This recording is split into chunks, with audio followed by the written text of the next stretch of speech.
Recording in progress.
Good morning. Good morning.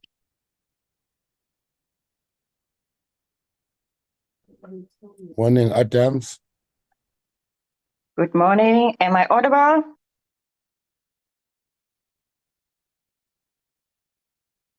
Good morning, Mamu Morning. Adams. Yes, you are audible. Morning, Honorable Adams. Thank you so much. Morning, Mr. Van der Westhuizen. Morning. Morning, ma'am. How are you? I'm fine, and you, Johnny? Good, good. Okay, I'm back in Cape Town. Are you back? Yes.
Acacia Park, where I'm staying, have already experienced load shedding, so hope for the best.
Good morning, Chairperson. Good morning, members, TM and colleagues.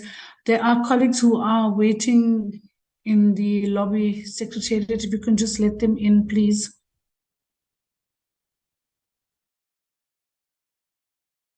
Good morning. Good G. morning, Sumaya. Hi, DDG. Good morning. Good morning. I'm just trying to ascertain because I don't see anybody in the lobby now. We've got some colleagues already in the meeting from the DSEC.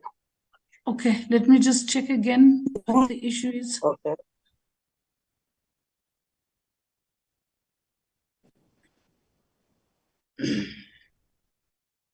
Jabu, Molen Slalo.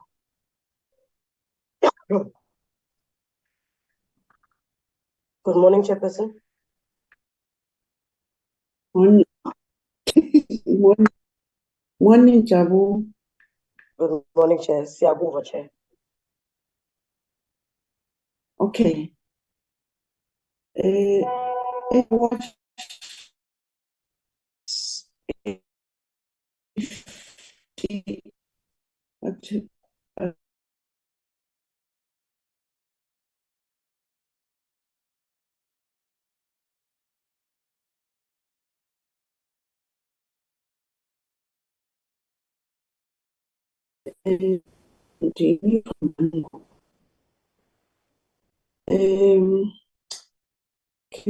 can I open the meeting, Jabu?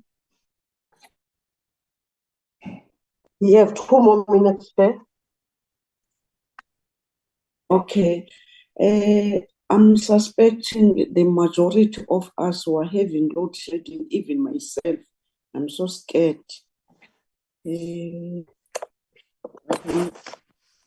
Still okay.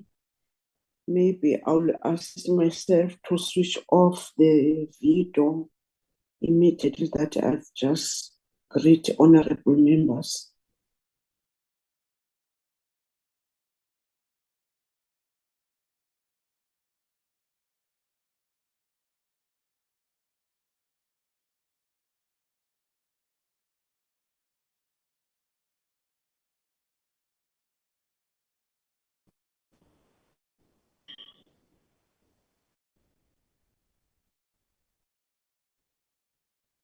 Good morning, DM. Good morning, all.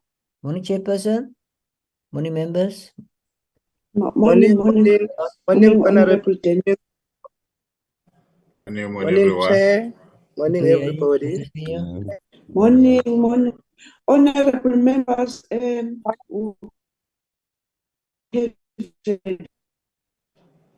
I greet you? What not? Oui, maman. Oui. Before we start. Euh,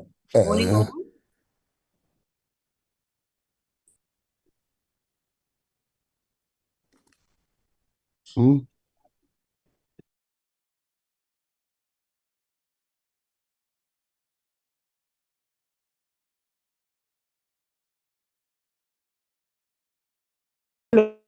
What's going on, and you can I ask everyone in this meeting that DM is with us. Good morning, DM. Can I take this opportunity saying that kule nyanga yethu yamagugu this opportunity to all the us who are that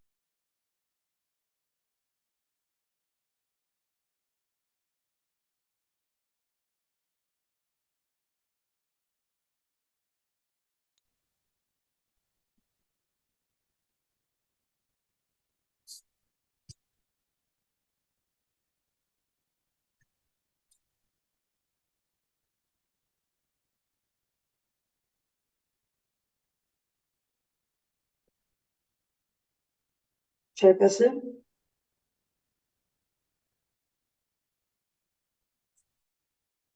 Morning, sound She's person. disconnected. She's disconnected.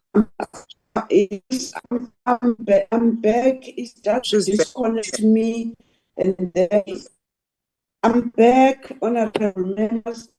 Honorable member, I switched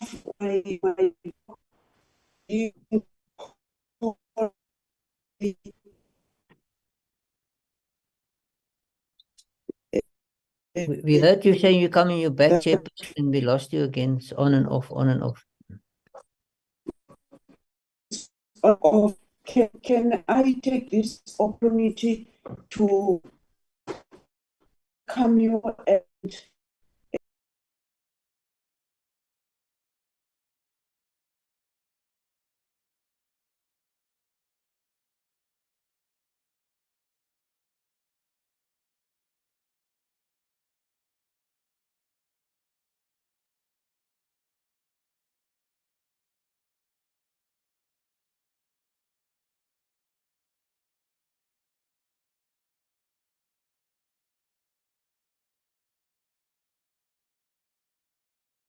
I think we've lost the chairperson again, members.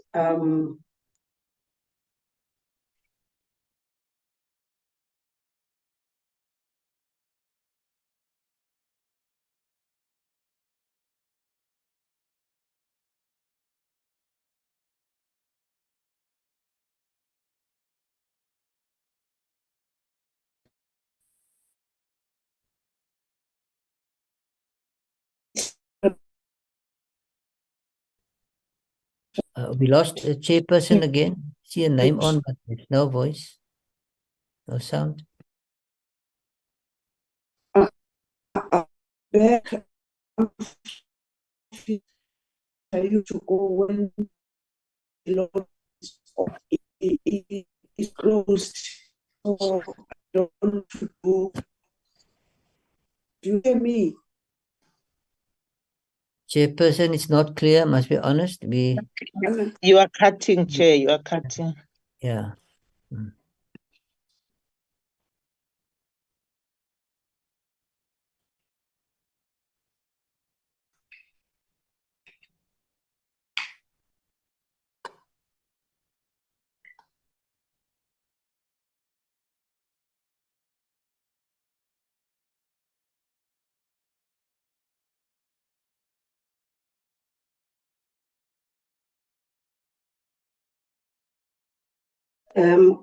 Members, it seems we've lost the chairperson again. This is very strange because I do hear you.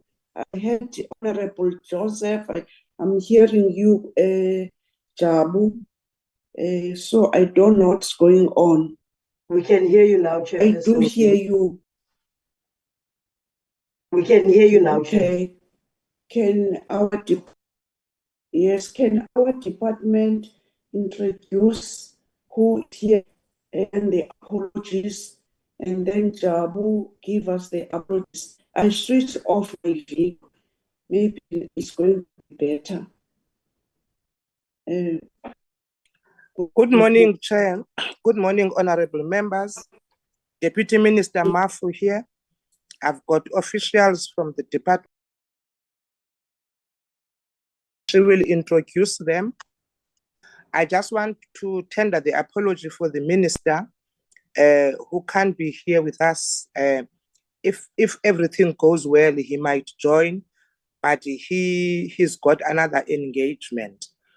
We are going to allow the officials to present the third quarter report, members, and then I'll come later when you had asked your questions to finalize on the discussion.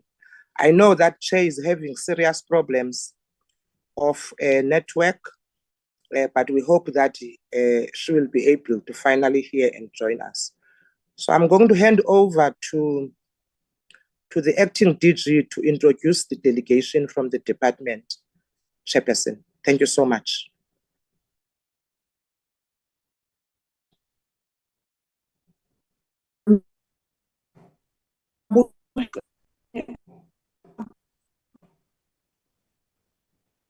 Thank you very much, Deputy Minister. Chairman? I'm not sure whether I should go ahead. I can't hear the chairperson. Go ahead, Acting DG. Because the chair has given us the floor. Ask Jabu. Chairperson, I can't hear you. I was saying that to MGs. But The Chairperson, department is sorry, Chairperson, Honorable Mabolo here. Can I propose something in the meantime to say maybe if the Chairperson got cut, can we perhaps maybe have somebody who can take over?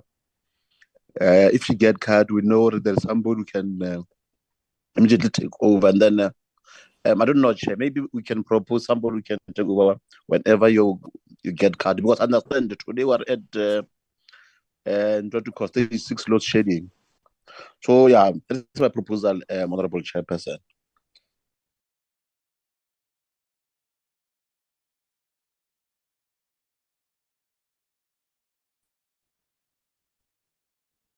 Hello. Accepted.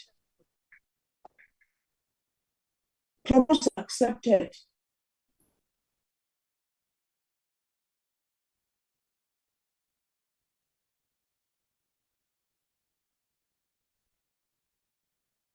members, the chairperson is accepting their proposal. Is there a proposal for a name, members? Yeah, I would like to propose for Ms. Adams to take over.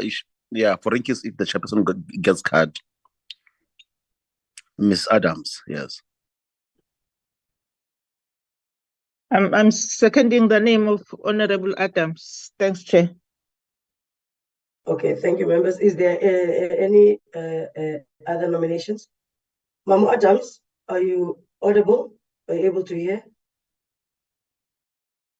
Yes, Jabu, I am, and I accept the nomination. Thank you. Thank you, Chair. Thank you, Mama. The department is still introducing the delegation. Thank you. Thank you very much. Yes, DG can Can I continue. go ahead? Okay. No, Yes. thank you very much. Thank you very much, Chair. I did switch on my video a bit, and I'm also requesting that I just switch it off because of the same problems everyone is experiencing. My name is Dr. Cynthia Khumalo. I am the Acting Director General in the Department of Sport, Arts and Culture. As part of the delegation, which is led by the Deputy Minister, as she has indicated, I have the Deputy Director Generals, Ndima, responsible for heritage, promotion and preservation. Also, the Deputy Director General, Ms. Sumaya Khan, who is responsible for sport and recreation development in the department. We also have the Chief Financial Officer, Israel Mkwame, also present in the meeting is the advisor to the minister, Mr. Ray Ngwe. I'm not sure whether the second advisor to the minister has been able to join. Possibly he would be with the minister at the other engagement and might not be here.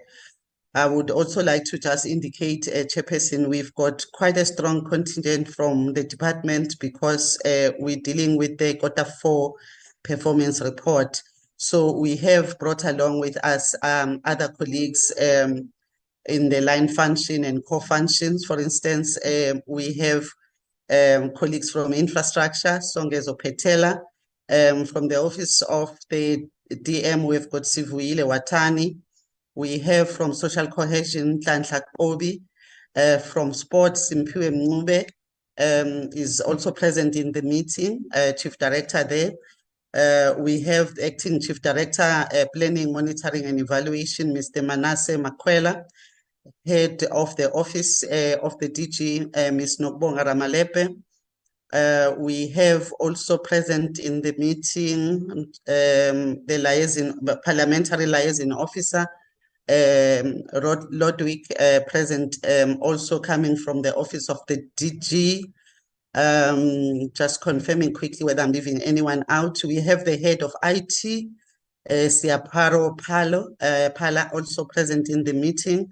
Fundo from Sports, present also in the meeting. Mr. Charles Mabaso, Chief Director, Culture Development. Charles, maybe just mute your video so that we just save on network quality. Chairperson, I do believe I've covered everyone. Chair, if you also just allow me while I have the platform to submit our apology for DDG for corporate services, DDG Mandisa Chikwatamba, who has had to go and represent us in a meeting with DPME on issues of public entities, looking at issues of public entities as government looks at all these interventions. So she's representing the department and would not be joining us. However, she is represented by the senior officials in her branch who would be able to deal with matters as they coming out of this meeting. Chairperson, I would want to then stop there. Thank you very much.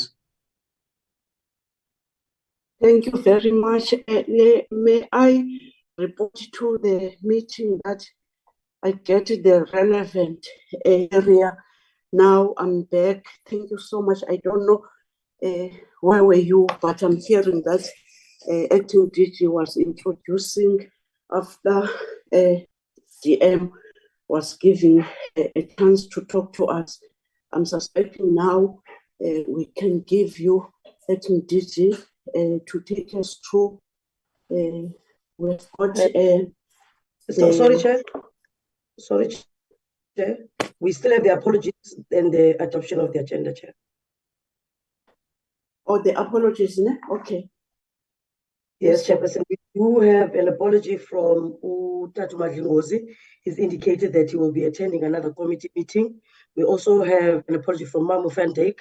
She is in the meeting, but she's indicated that she would have to probably leave before the end of the meeting. The department has already attended the apology of the Minister, Chair. Thank you, Chair. Oh, thank you so much.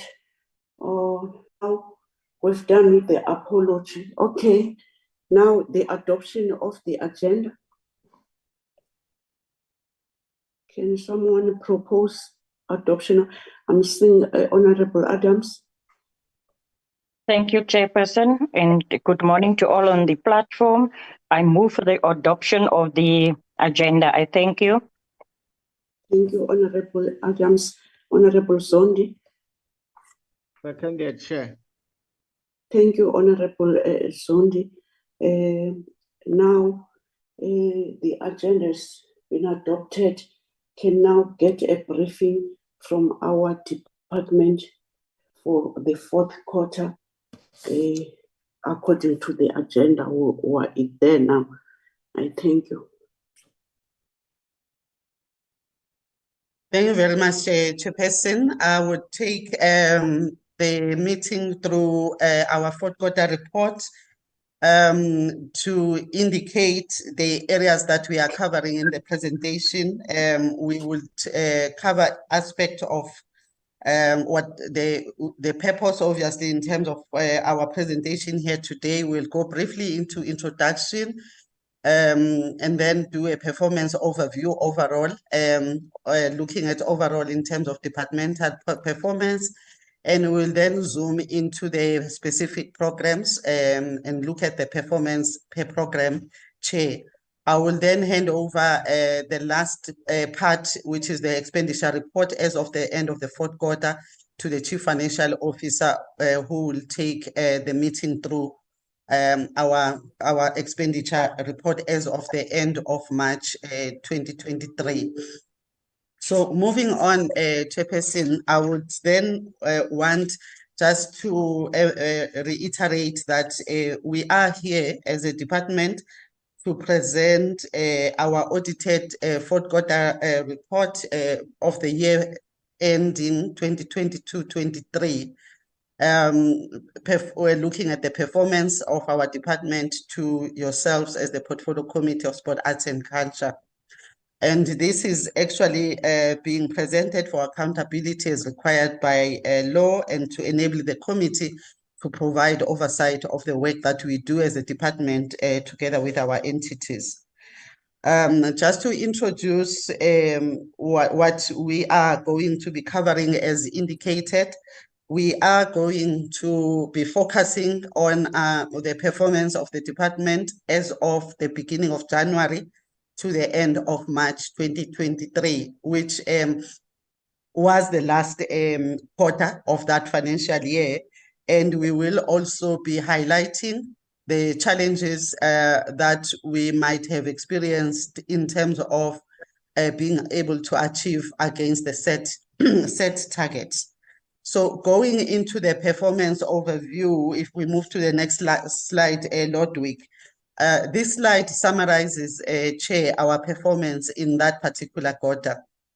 If you look at it, you will note, as we will also just give a bit more detail as we go into the next slides, that we had 43 targets in total that we needed to achieve. And out of those 43 targets, we were able to achieve 35, and we were unable to achieve 8 out of those 43 targets. Therefore, if you look also in the next slide, but also this diagrammatic representation of the performance indicates that we were at 81% performance, and we dropped 19% out of that. The next slide then takes the meeting through the detail of what we are talking about. I've already spoken to that summary on the top of this particular slide. So I will just zoom into which of these performance indicators did we fail to, which we are saying we failed to achieve against the 8, in other words. One of those falls under program 1, which is the administration. Just go back, please. Which is the administration, and it is the number of prioritized manual services modernized. We will give you more details against each one. And then under program 2, we failed, which covers, program 1 covers administration, and we will indicate what else is contained within that program. Program 2 is our unit that deals with issues of sport, as I think the portfolio committee members are now familiar with these programs. And we failed to achieve against 4 of those targets or performance indicators. And we will give indication, Chair, because it's against the percentage of national federations meeting 50% or more of all their prescribed charter transformation targets. It's the number of people actively participating in sport and recreation promotion campaigns and events. It's the number of schools, hubs, and clubs provided with equipment and or attire as per the established norms and standards. And lastly, under program 2, it is the number of heritage legacy facilities. And this is including the resistance and liberation heritage route sites developed and or maintained to transform the national heritage landscape. Under program 3, we dropped 2 of the targets there, which is the area of arts, culture, promotion, and development. We will indicate again later on what the program covers, but the targets that we couldn't achieve against are a number of monitoring reports on the implementation of a social compact for social cohesion and nation building. Secondly, the number of projects through which target groups are supported. Lastly, under program 4, which is the area of heritage promotion and preservation, one target is what we dropped there, which is the number of records digitized. And we will then go into detail, or perhaps just starting with a summary graphical representation of what I've just indicated in the next slide, Lodwick. If you look at this particular slide, it then gives an indication as per graphically, as per that performance that I just outlined. Administration, which is program 1, managed to achieve 83%, which is 5 out of the 6 targets. The Recreation, Development and Sport Promotion branch, which is Program 2, achieved 60%, again, which is 6 out of the 10 targets that they had to achieve in that quarter under reporting, which we are reporting on. Arts, Culture, Promotion and Development achieved 89%, which is 16 out of the 18 targets. Heritage Preservation and Promotion achieved 89% as well, which is 8 out of the 9 targets that were set for quarter 4 of financial year 2022-23. If we then quickly move to Program 1, just to remind portfolio committee members, this program, which we said is the administration program, which is the support functions of the department, covers ministry, management, strategic management and planning, corporate services, office of the chief financial officer, and the office accommodation. And the purpose of this particular program or the focus areas is to ensure effective and efficient administration where it brings together a range of administrative and support functions, as I had indicated earlier on. So if we go into the targets that they had to report against in quarter 4, there is the percentage of interns that are enrolled against funded posts. Chairperson, the target for fourth quarter there was 5%. And we achieved 6.9%, which is 35 out of the staff establishment that we had at that time of 574. So we had 35 interns, which translate to 6.09%, who were enrolled against the funded post in the 2022-23 financial year. The reasons for overachievement there was that the interns were enrolled earlier and beyond the targeted number because of identified placement opportunities within the department and the availability of budget which then made it possible for us to pay the interns stipends. The next one is the number of prioritized manual services modernized. We said earlier on, Chairperson, there is one target that we couldn't achieve here, and this is the one that is on the screen at this point in time. The target was 2, and we were only able to achieve one of those projects, which is the database for the sport, arts and culture, which was completed, and the portal was implemented within the DSEC servers and is now accessible to the public. Where we failed to achieve, the one that we couldn't complete, is the project which was setting up the public entities reporting system.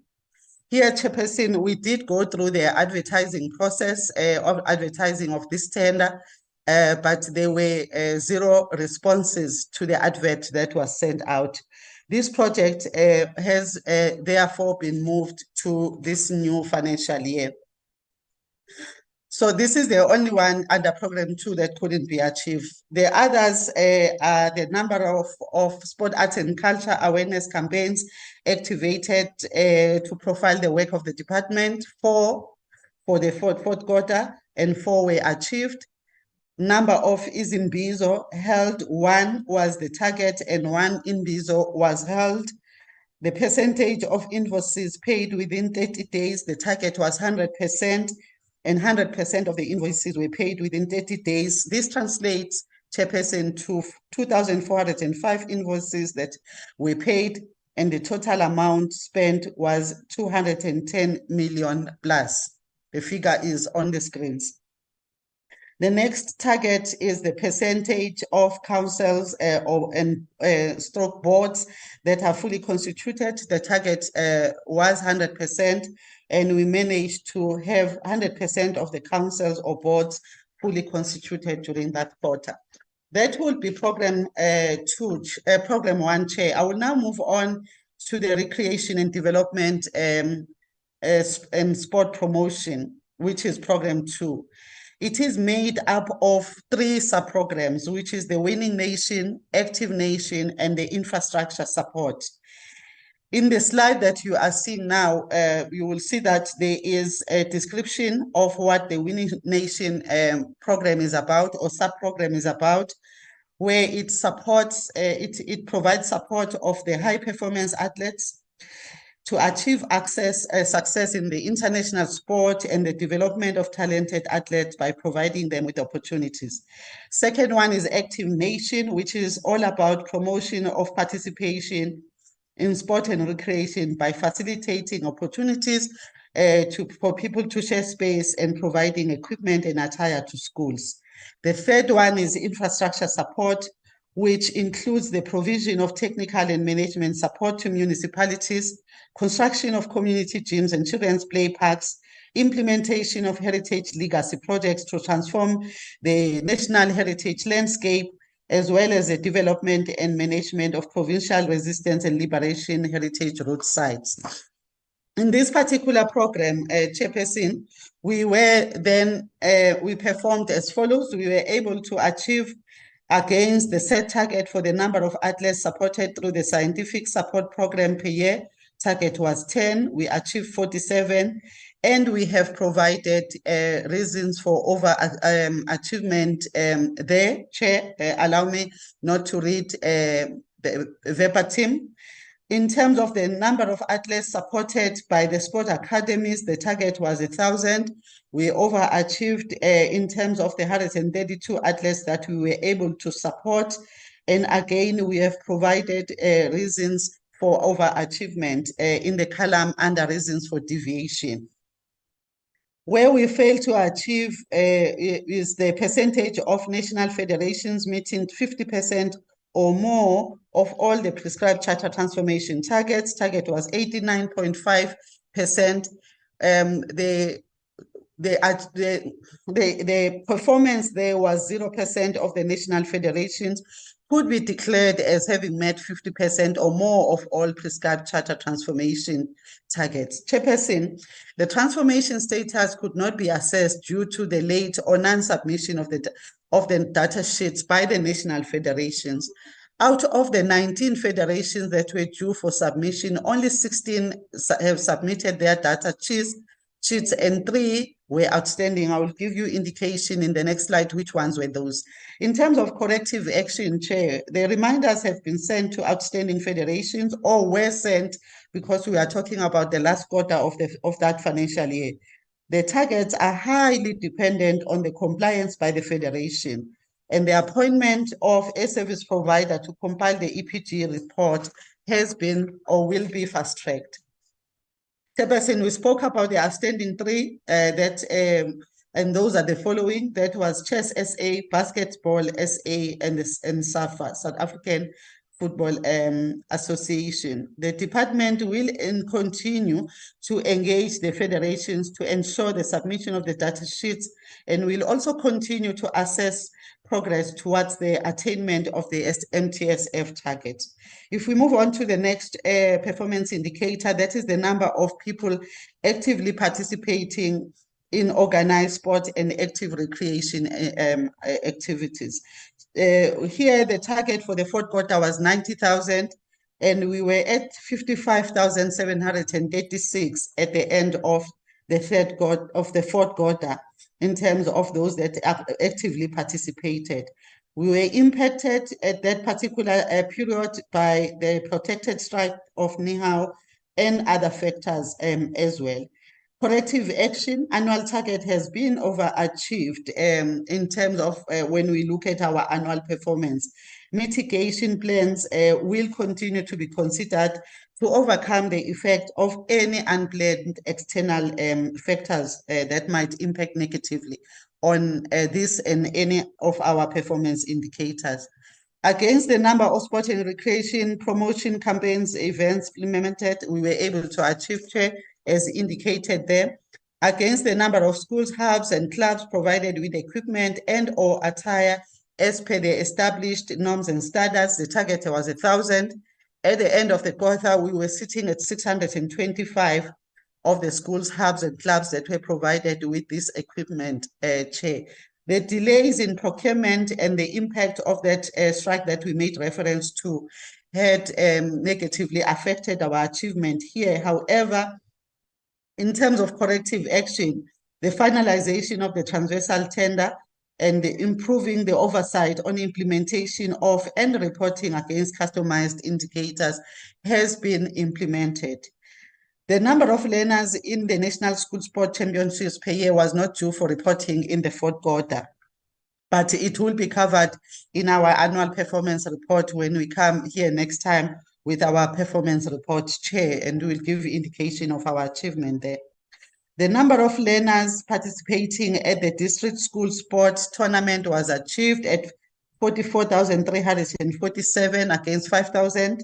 The number of municipalities provided with technical and or management support during construction, target was 50. We did achieve 50. The number of community outdoor gyms and children's play parks, target was 10, and we did achieve 10. I will now move, okay, we're still going on with the recreation, moving on to the infrastructure performance indicator. The number of heritage legacy facilities, which we did indicate includes the resistance and liberating heritage route developed and or maintained to transform the national heritage landscape. Chair, the target here was 3, and we were able to achieve against one of those, which was the Dr. J.L. Dube Amphitheater, which was developed and maintained to transform the national heritage landscape. I need to indicate, Chair, here that later on, as we come back to the portfolio committee, you might find that even though at that time we had achieved against the Dr. J.L. Dube Amphitheater and what needed to be done, later on, due to a storm that happened in eThekwini, this particular project was also negatively affected. And this is what happened, I think, around the month of May this year. In terms of deviation, it is the Enyukeni Isibubu Cultural Arena, Chair, together with the Sarah Batman Center of Remembrance, where we couldn't achieve. With Enyukeni, it is the environmental impact assessment that had not yet been approved. And it also turned out when we followed up as the department that we needed further engagements with the traditional leadership in the province. And that has since been escalated and intervened against it, led by a minister's intervention in as far as that is concerned. In as far as the Sarah Batman Center of Remembrance, the contractor terminated the contract and vacated the site in July 2021 due to contractual disputes with the Department of Public Works and Infrastructure, which is our implementing agent. Here, Chair, follow-ups have been done with DPWI regarding the formal acceptance of the project by DPSA and as the new implementing agent. And we have been able to really see some advancement and movement in as far as this particular target is concerned subsequent to that. In as far as program 3, which I'm moving towards, just trying to summarize, Chair, we are here dealing with arts, culture, promotion and development, and it covers the sub-programs, national language services, cultural and creative industries development. It includes the international cooperation, social cohesion and nation building together with Mzansi Golden Economy. Allow me, Chair, not to read the descriptions, which are in the next 2 slides. I think suffice to say, as we continued to come to the portfolio committee to account or against these sub-programs at this stage, you would understand that under national language services, we deal with the issues of promotion and development of official languages. Culture development focuses on issues of expanding market access, capacity building and promotion of access.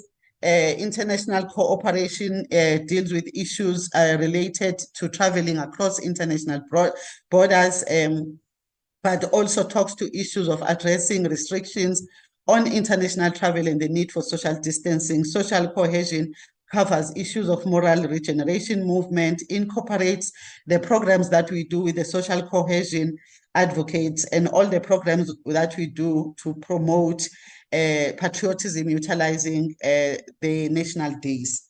And the Mzansi Golden Economy, which is the strategy of the department to support and develop the creative industry. So in as far as that is concerned, Chairperson, we achieved against the number of multi-year human language technology projects. Target was 5. We managed to support 7 of these multi-year human language technology projects, and the reasons for deviation and overachievement are indicated. Percentage of the official documents that we receive, we translate and we edit, 100% is the target. We were able to translate all of them, and the actual number there is 125 of those that were translated and or edited during that period. The number of bursaries awarded was not due for reporting during that Q4. We had already achieved against that particular target. Then the number of local and international market access platforms, target was 8, it was achieved. The number of capacity building projects supported, the target was 22, it was achieved. The number of provincial community arts development programs implemented per year, target was 9, it was also achieved. The number of youth-focused arts development programs, target was 2, it was achieved. The number of gender-based violence and femicide initiatives financially supported, target was 3, it was also achieved. The number of international engagements coordinated, target was 2. We achieved 3, and the reasons for overachievement have been provided. The number of moral regeneration projects supported by government, target was 3. We were able to achieve, and we have specified which of those programs or projects were supported. The number of community conversations or dialogue implemented by year to foster social interaction, target was 5. We overachieved in terms of 7 community conversations or dialogues, and reasons have been provided. Number of advocacy platforms on social cohesion, target was 5. Overachievement sitting at 9, and this is mainly due to our ability to work with the social cohesion advocates that are spread throughout the country. Where we were not able to achieve is the number of monitoring reports of the implementation of social compact for social cohesion and nation building. Chair, the target was 1, and we couldn't achieve this. And the reasons is that the implementation is very much dependent on the existence of the social compact for social cohesion and nation building, which is a project that has not been finalized. And there has been serious struggles and challenges here, Chairperson, because of the dependencies that we have on other stakeholders. Target setting will be done upon finalization of the compact and its implementation plan. On the number of projects through which target groups are supported, the target was 8. We couldn't achieve against this one. This basically is because while 8 of the NPOs were appointed during the financial year, Chairperson, they couldn't implement their projects. They could only, appointed implementation of these projects could only commence, in the middle of March 2023, which was already the last month of the Q4. Because of the departmental processes and decisions such as the change of the funding model, which we have looked at in terms of how we deal with the issues of funding in the department, the implementation of projects was delayed, resulting in the commencement of implementation in the middle of March, as we have indicated. Consequently, the 8 appointed NPOs were unable to then complete their project as of the end of the financial year. We have indicated the corrective action in that slide as reflecting on the screen. On the number of national days celebrations held, target was 1, and that was achieved. On the number of projects in the creative industry supported through the Mzansi Golden Economy, target was 29, overachievement sitting at 36, and reasons have been furnished. The number of artists that are placed in schools per year, target was 300, overachieved at 322 artists that we were able to place in schools, and the reasons have been furnished. On the number of reports produced by the South African Cultural Observatory, which is the research wing of the department. 16 was the target, and SACO was able to produce those reports. The number of films and documentaries supported telling stories of the history of liberation, cultural and heritage important, target was 10, and it was achieved. Moving on to the last program, which is program 4, Heritage Promotion and Preservation. It covers heritage promotion, National Archive services, public library services. Allow me also now to go into detail with the description. Suffice to say, if you look at the next slide, it talks to the different, what that particular sub-program deals with in terms of heritage bursaries, books documenting, development of heritage policies, as well as promotion of the national identity. Public libraries, I think that is self-explanatory. It supports newly built and modular libraries, National Archives, upgrading of the National Archives infrastructure, but this also deals with the sub-program on South African Geographical Names Council, which is all about the transformation and standardization of the geographical names. Okay, if we then move into the performance indicators of program 4, this is the number of students awarded with heritage bursaries. It wasn't due for reporting, but we do need to report that it was achieved when you look later on, when we come back at our annual performance report. The number of books documenting living treasures published, target was 5, it was achieved. The number of public awareness activations on the I Am the Flag campaign, target was 4, we overachieved there in terms of responding to the demand from the stakeholders, and the number that we were able to achieve was 10 activations. Number of flags provided to schools, target was 20, we were able to achieve. The number of workshops hosted to advance knowledge of national symbols, target was 2. There was a high demand for partnering, hence we overachieved, and the figure of what we achieved stands at 3.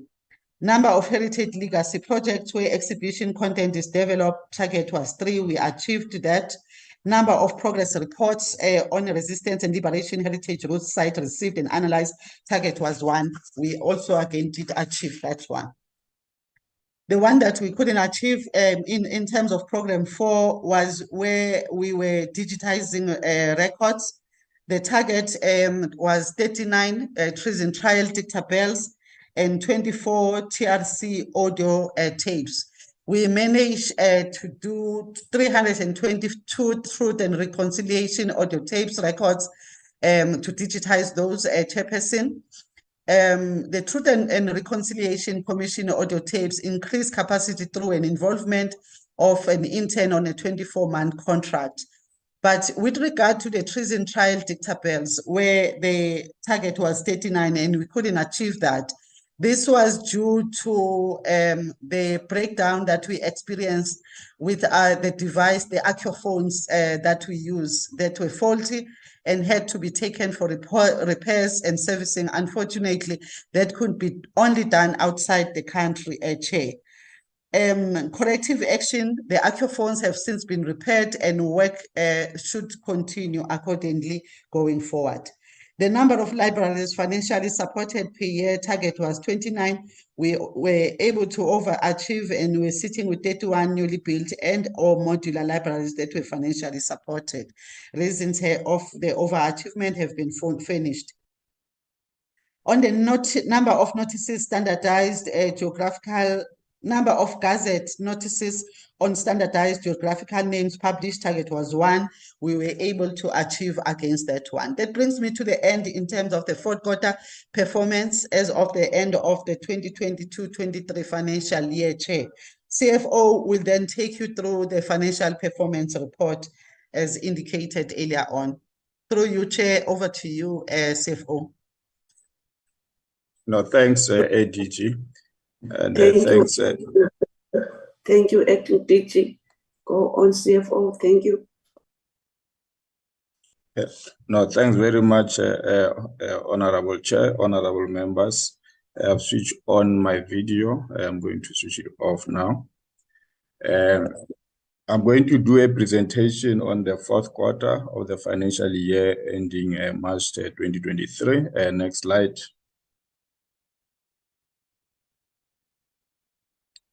If you look at our executive summary, you'll see that out of the 6.3 billion budget that we have for that financial year, we did spend 62 billion, which is about 98.9%, which is literally 99% if you round it off. And then we did have an under expenditure of about 68 million, which is 1% or 1.1%. And the main contributors of that 1% share, one of it is your composition of employees, which underspent by around 32 million. We did try to make sure that we kept the under expenditure under the composition of employees by bringing contract workers against funded posts, so that at least even if we don't fill all the position at the end of the financial year, but at least we have tried to temporarily so create those jobs and give those unemployment, especially youth, the opportunity to come in and get that experience that is needed. And then the next one is your goods and services, which we underspend by about 7 million. Which is also 1%. And then we also underspend, next slide, underspend on our transfer payment, which is the biggest one, which are also about 28 million, is about, next slide, which is 28 million in overall. So the overall of under expenditure, like I said, Chair, is about 68 million. I'll move to next slide. Until to the last, where we go to the figures.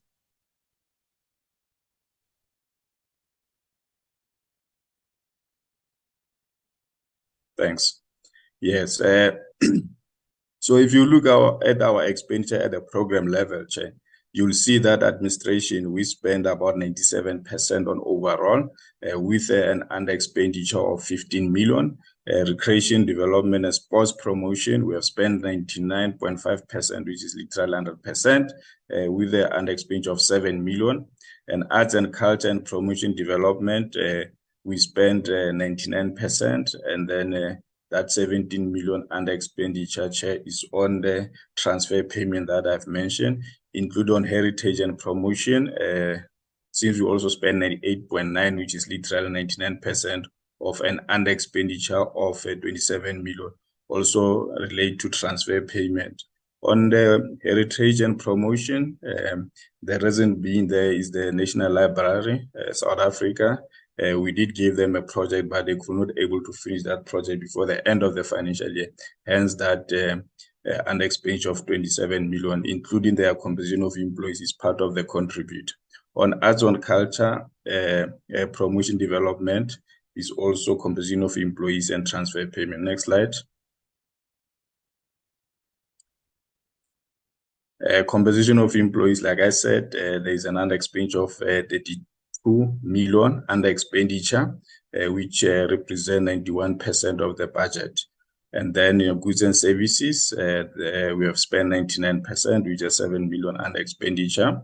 And then transfer payment on overall, we have underspent by 28 million, which represent expenditure of 99%. Next slide.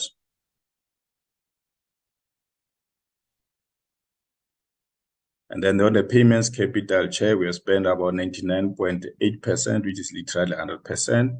And then the same as under expenditure being 68 million, with overall departmental expenditure sitting at 98.9. Next slide.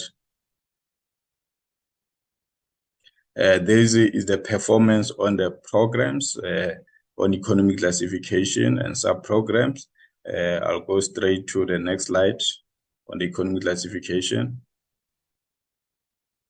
As you can see, administration is the main contributor in terms of the under expenditure, in terms of composition of employees. It contributes about 50% of that 32 million, about 14 million come from administration program, which is 92% of expenditure. And then that is the major under expenditure under your program one. Next slide.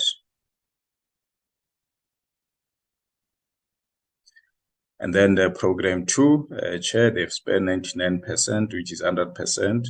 I won't go there. Next slide. Program has literally spent 99.8%, which is 100%, Chair, with about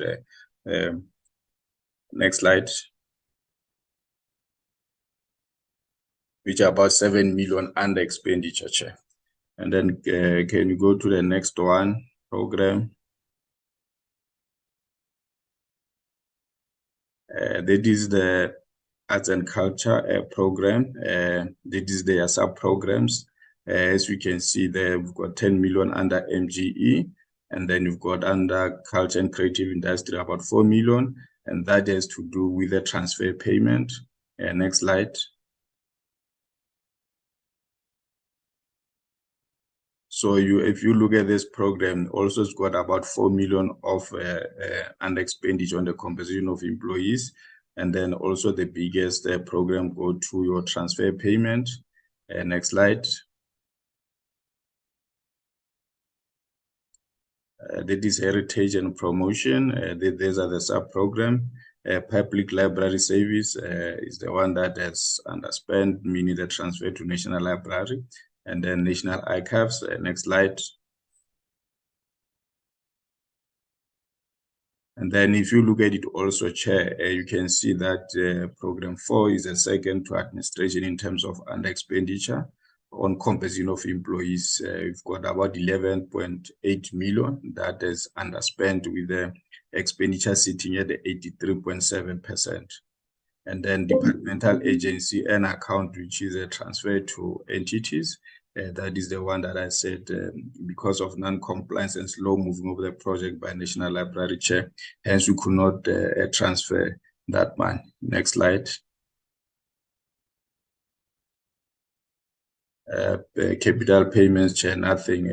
Like I said, the program has underspent by 27 million, which is 98.9%, Chair. That will be the end of the presentation for finance. Thanks very much.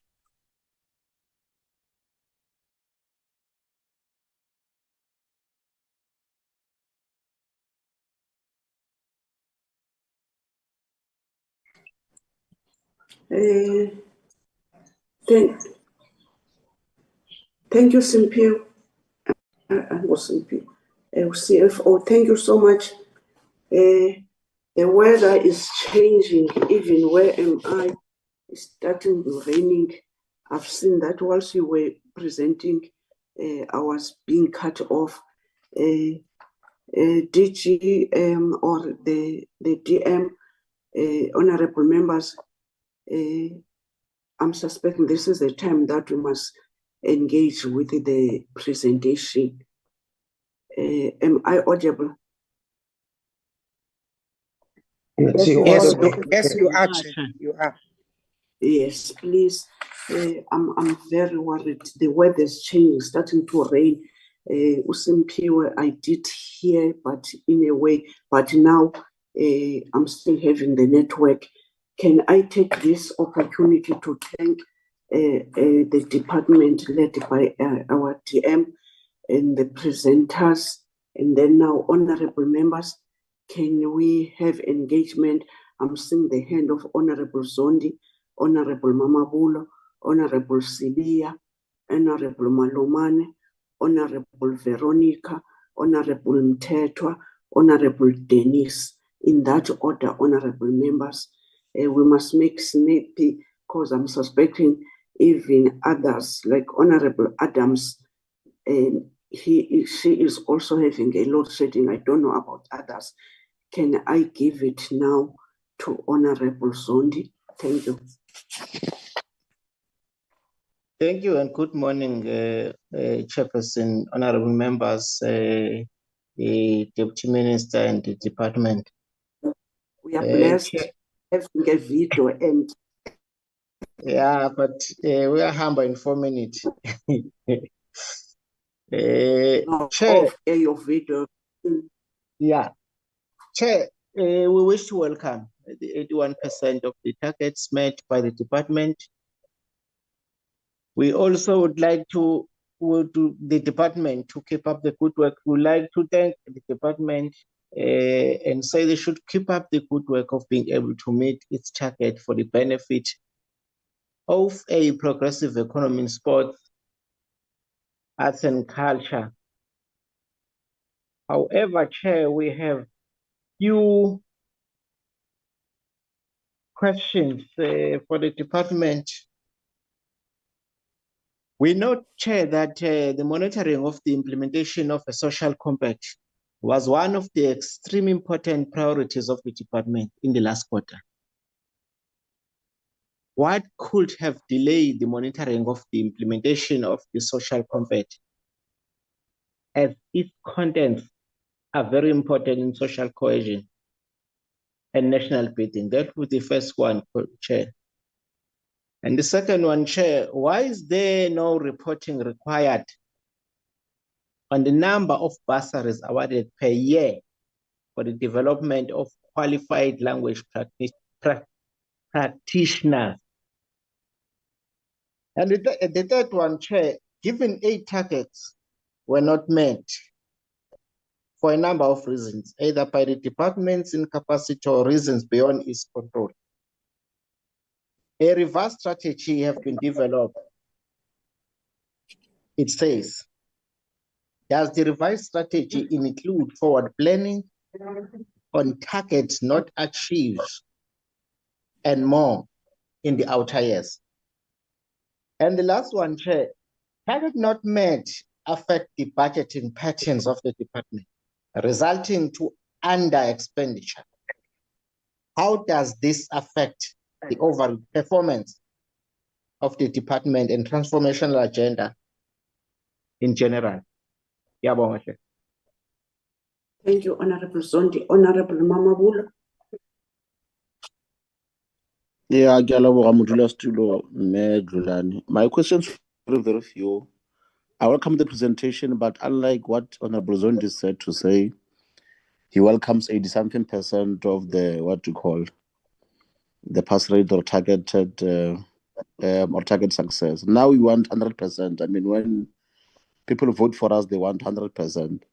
The first question will be around the vacancies. They spoke about the vacancies. I want to know how many posts they fill and how many are left, because I had the CFO speaking about 62 billion spent on what. I know most of their money goes to salaries as opposed to programs. So now we prefer to go to programs. But of course, what will people eat at home?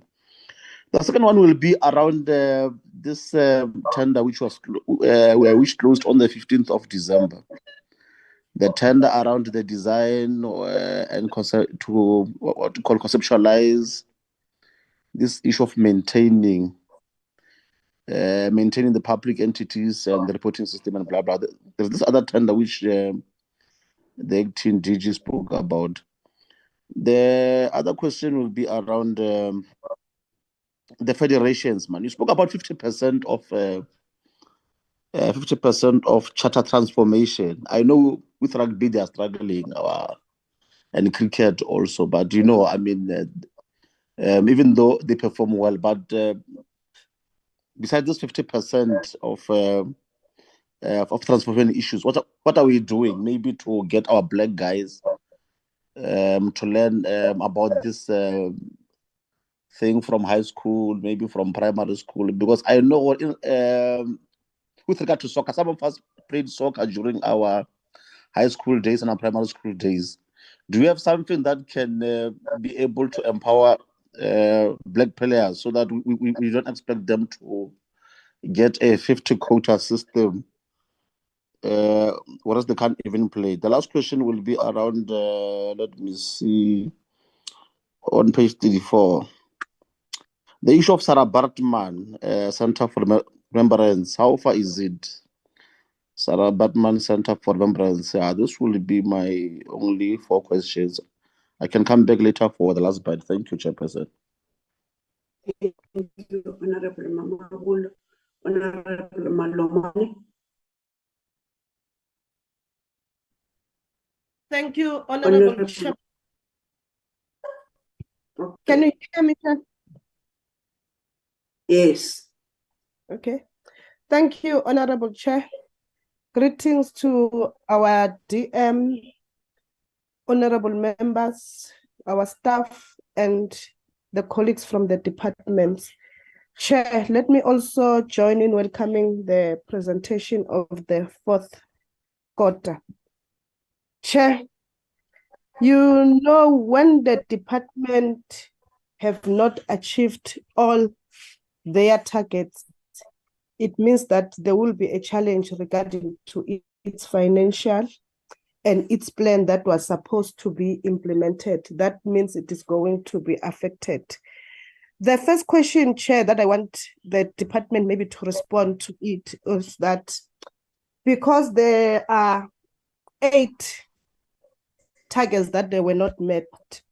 So I just want to find out whether how many have they been carried to this financial year so that maybe they can tell us how many have been carried to this financial year on those ones. And the other matter that I'm interested to is the issue of heritage, because heritage legacy facilities of are extreme important. The failure not to meet this target in a way is delaying the celebration of our heritage. May the department clarify on how it intends to support the progress and ensure deliverables of the foresight targets to develop and to maintain heritage legacy. The other one is with regard to the Enyogeni cultural arena.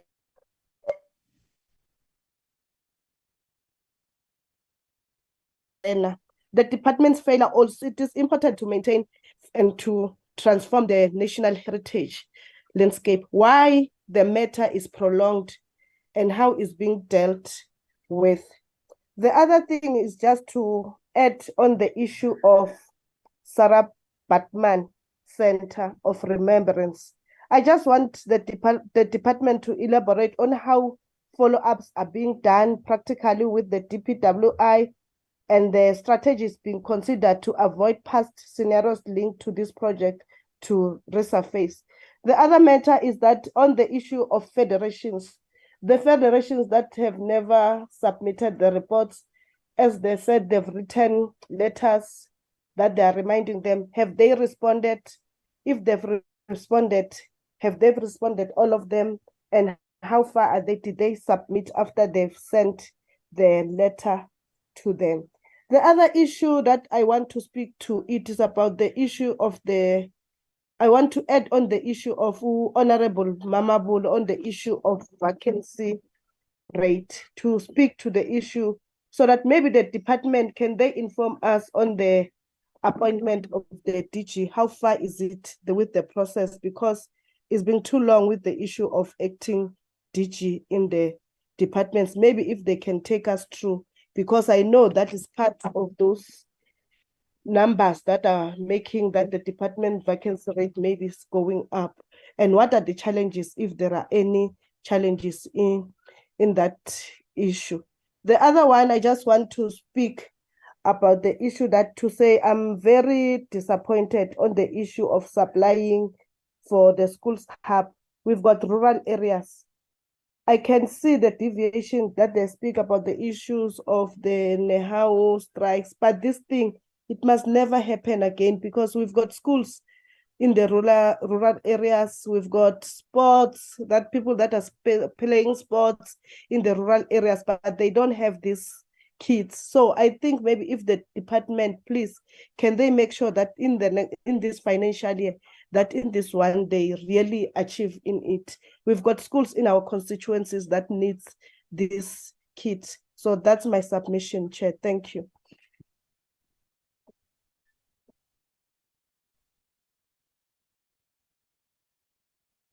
Chair.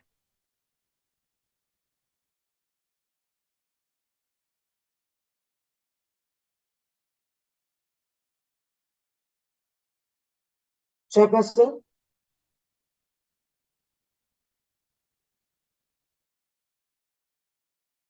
Is Ms. Adams on the floor?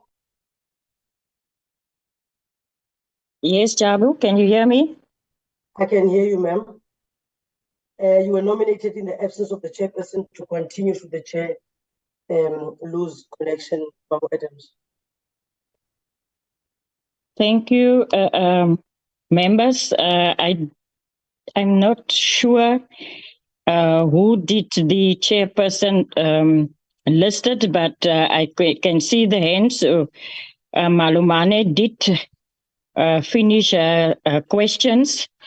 If I can give over to Honorable Sabia, if she didn't have a chance.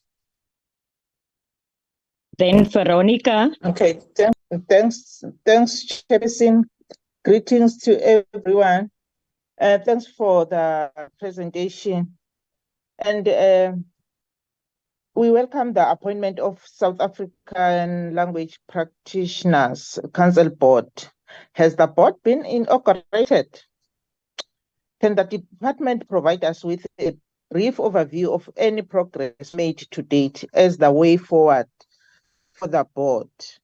On slide 19, on the issue of social compact for social cohesion and nation building, is talking about number of monitoring reports. If I can get the more clarity on that or more explanation on that on slide 19.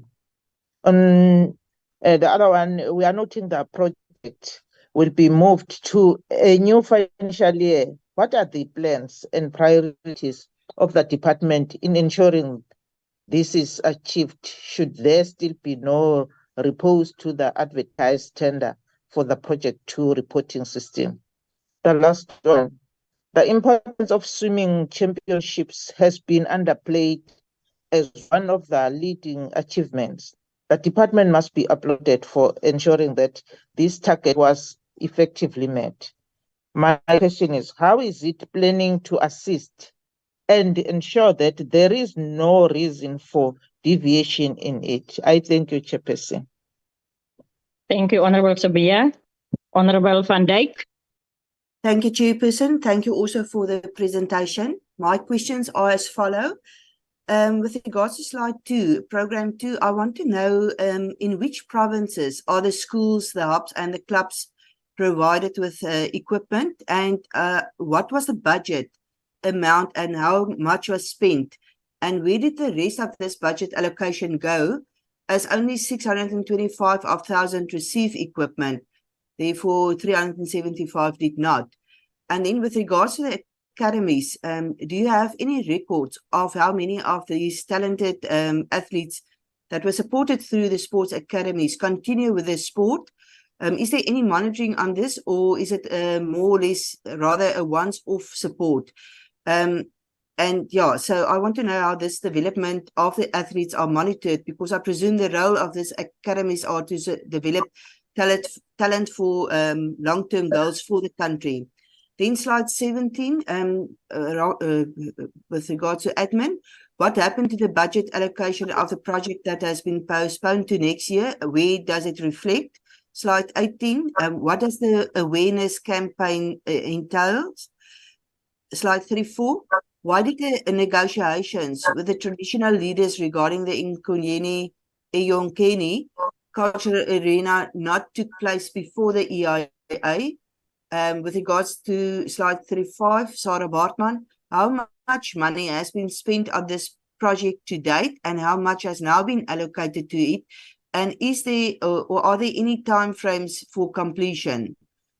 Slide 41, my second last question, with regards to the 250 bursaries awarded per year for the development of the qualified language practitioners. I want to know for how many years has this been allocated, and how many completed the studies and are placed in actual jobs. Then slide 43, on the 8 local and international market access platforms that were supported. Can you explain this and how much money was allocated towards this? Thank you. Thank you, Honorable Van Dijk. I noticed the hand of Comrade Mthethwa, and follow up by Joseph. Honorable Joseph.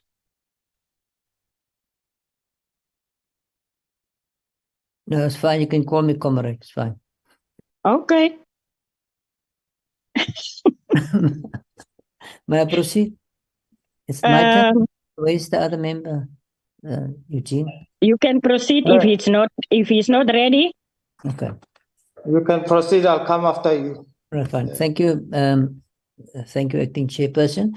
Let me just also thank the department for the presentation and thank Dr. Komalo and the team for their attempts to meet the fourth quarter targets and the explanations that why I've not able to reach the 8 targets.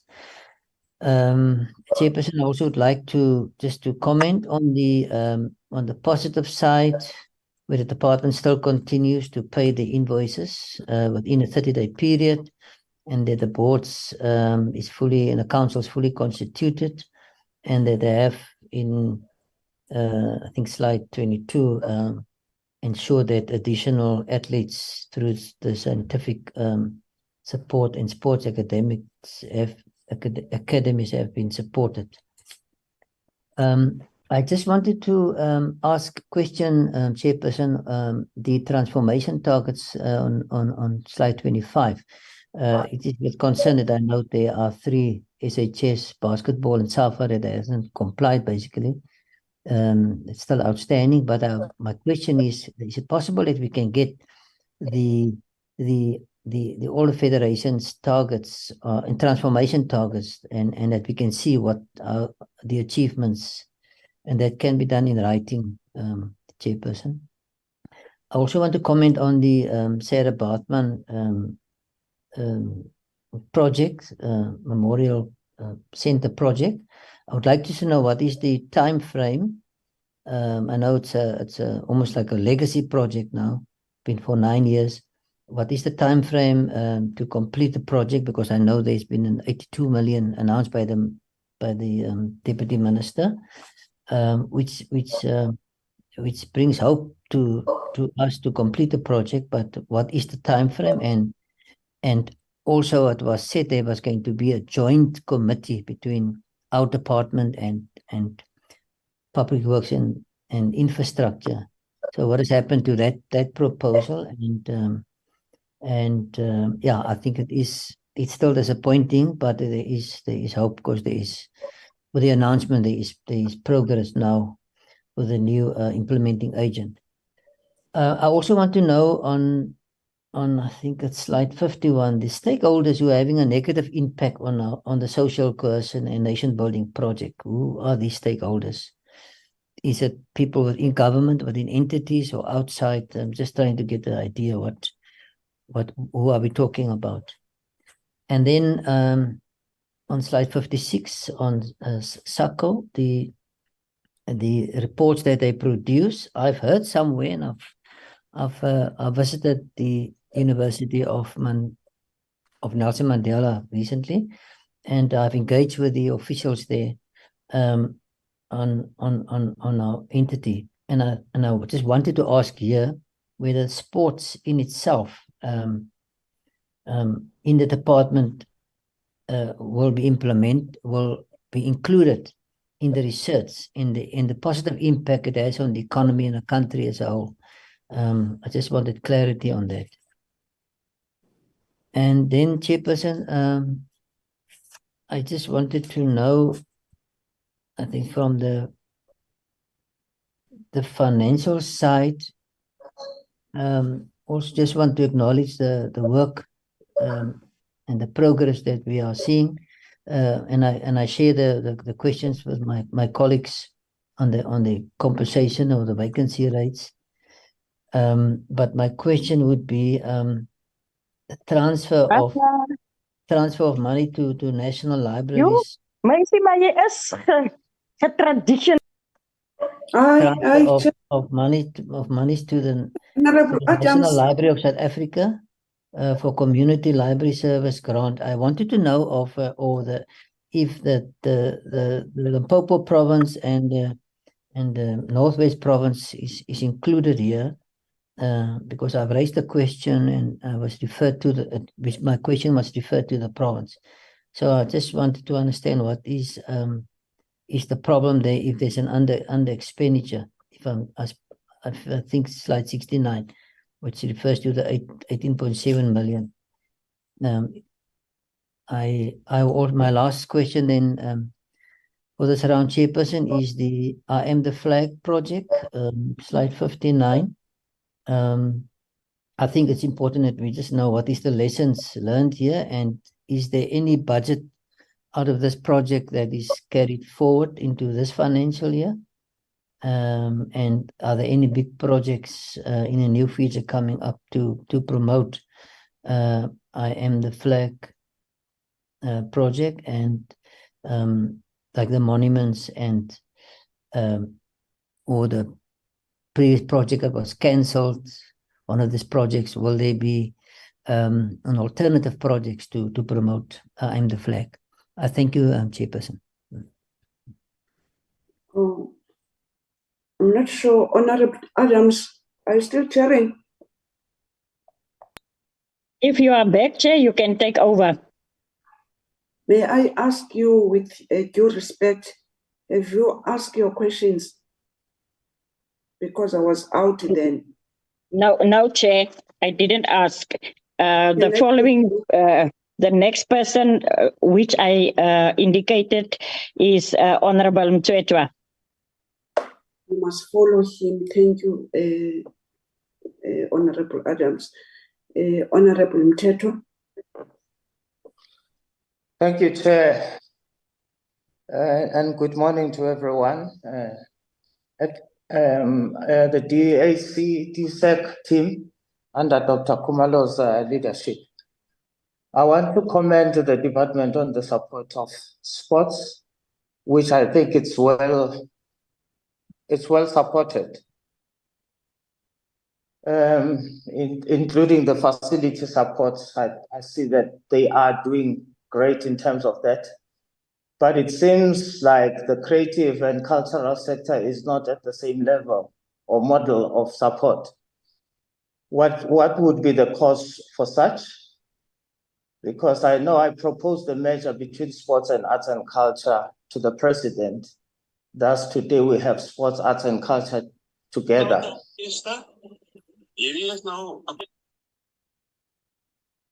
What is going on? I'm sorry, Honorable Mthethwa. There are members who are not muting their mics. I'm sorry, go on. This one is still... Yes, thanks. Just a moment. Who's speaking, honorable members? Can you be assisted, Shamu? Mute that person. Yes, Chair, it's only yourself and Mr. Okay. Mthethwa's mics that are on now, Chair. Okay, Honorable Mthethwa, we are sorry about that. Thank you, Chair. And the intention of the measure was to bring sports closer to creative and cultural sector so that there could be a clear comparison between the two. For instance, the establishment of CIFSA was supposed to be something equivalent to the SASCOC, so that CIFSA doesn't depend on requesting funds, cap in hand. So I want to know what is the cause of such inequality in terms of the support. Secondly, I would like to know if CIFSA's budget is still standing at 5 million as it was initially the case. And if the budget does include the structural support and, for instance, offices of CIFSA, and I would want to know where are those offices of CIFSA situated. And then when it comes to youth programs, which are those programs and how does DSEC communicate these programs to the youth? Because every day of my life, I meet young people who are trying their little bit, but they don't know where to go. And I don't personally even know which program was run, for instance, during the Youth Month. If the department could speak to that. And then the next question is around Limpopo. There's underspending, a great underspending in Limpopo, but Limpopo remains to be a province without a theater. What are the plans or what have been the plans and how far are those plans to provide Limpopo with a theatre? And the next one is, what would be the sufficient budget for the department, as this budget matter has been constantly attributed to Treasury continuously reducing it due to the underspending of the department? I don't know how does the department end up with underspending as such, creates a reduction of the budget. We all know how it will affect the department come next financial year. And the second last is, I have not had even a single day the department talking to the recovery plan post-COVID-19. And we know the impact that COVID has had, especially on the sector. Does the department have any plan in terms of the recovery plan? And the last one is, we know that NAC's PESP was clouded with many challenges, and one of the approaches that it then opted or adopted was to write letters to all the applicants to reduce their budgets.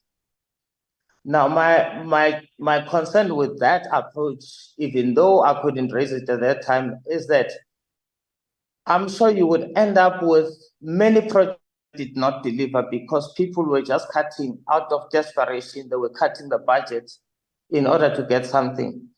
But it would be like wanting to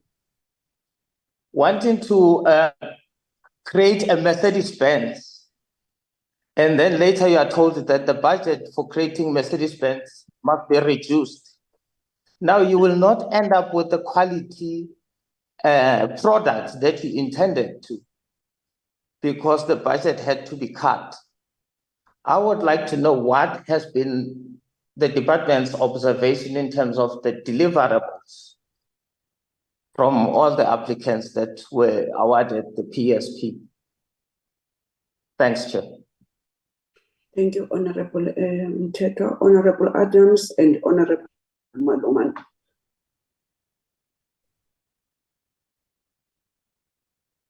Honorable Adams. Thank you, Chairperson. I did greet earlier. Let me also join the members that the department for the presentation. We noticed the work being done. Keep up the work, and please note that we have some questions regarding some points on the presentation. My question, Chairperson, will be as follows. On page 26, noting the importance nationally of the 3 federations that are outstanding for not complying, may the department make and have time frames in ensuring that they are pushed to comply, because they play a vital role within sport and creation. Chairperson, I must also indicate that I didn't catch the other questions, so I might repeat what the other members have asked. On page 9, the importance of national cohesion through sport and enough media encouragement is one of the most important tools to assist people in the being active in sport and creation. The department had some media coverage and strategies in the last quarter to deal with this low as it accessed what might have not assisted to how it might not have reached people. Chairperson, on page 28, what are the plans of the department in dealing with unforeseen matters in not getting people to participate in sports, should it occur again as a reason for deviation?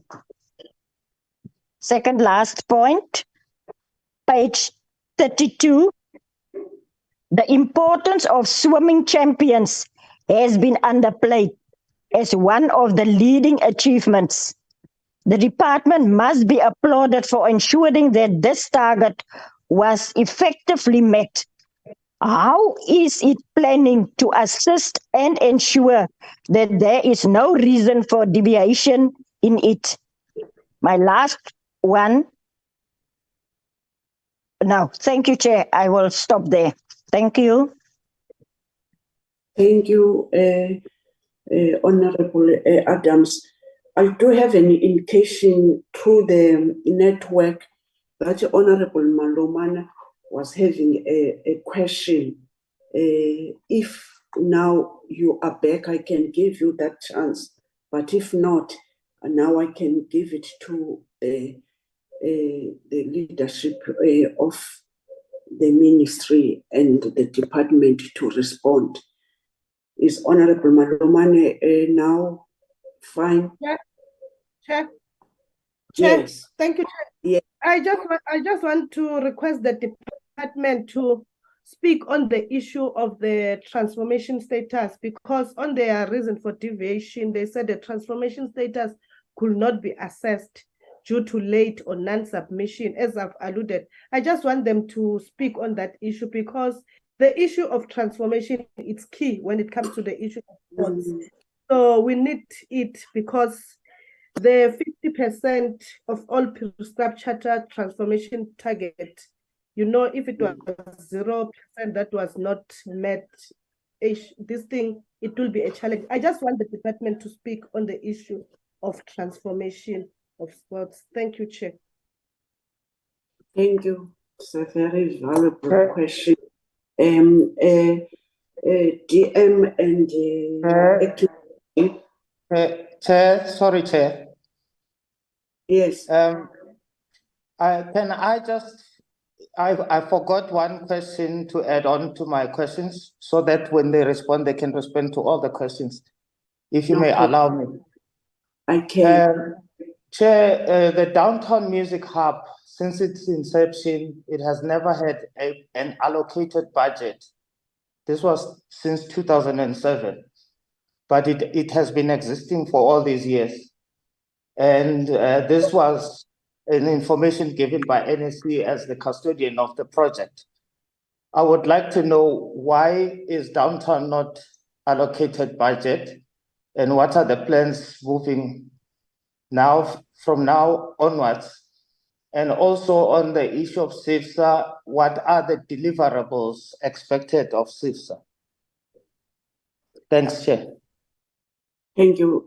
I'm suspecting that everyone now is covered. Can I give it to the department? Thank you. Responses from our department. Thank you. Thank you. Can I go ahead, Chair? Sorry. Yes, Honorable Acting Okay.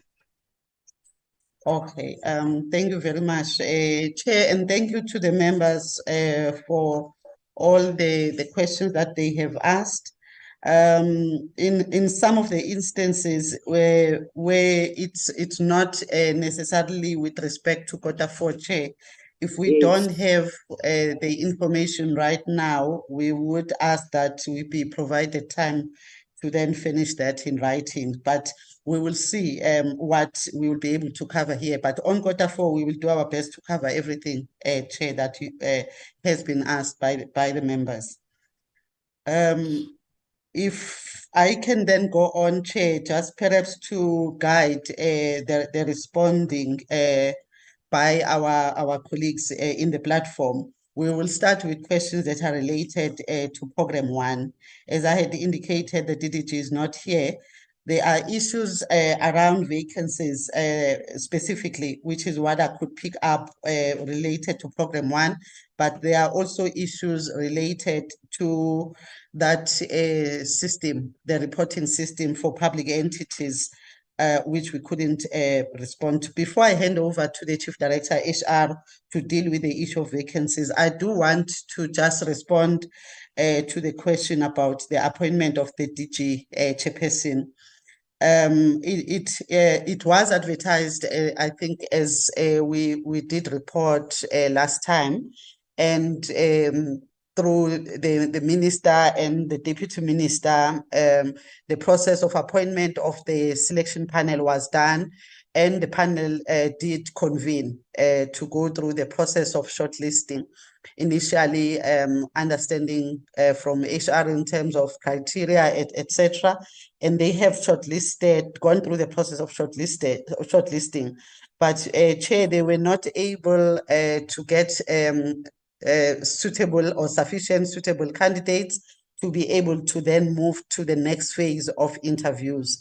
They have then, through the guidance of HR, going back to our policy on selection, recruitment and selection, gone back to that so that they then follow the process as it is defined in terms of what then do you do if you cannot secure sufficient candidates that are meeting the requirements. However, the department has really been, through the minister, seriously trying to expedite the process of appointment of the DG. On the issue of the vacancies, yes, Chairperson, members are correct. This is one of the areas we've been asked about previously, and we had reported on percentages where we were sitting. I think at this point, we want to indicate that we have made strides in ensuring that we fill all funded vacant positions in the department.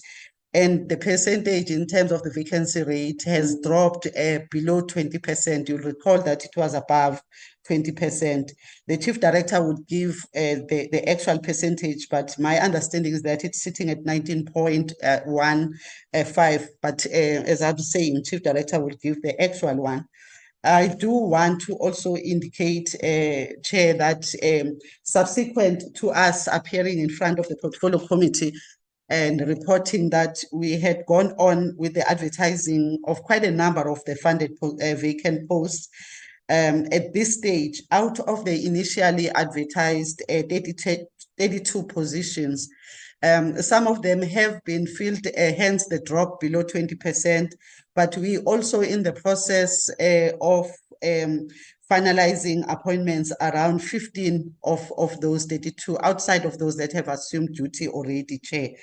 And the delays were mainly due to a challenge we experienced with the MIE, the verification of information of the recommended applicants.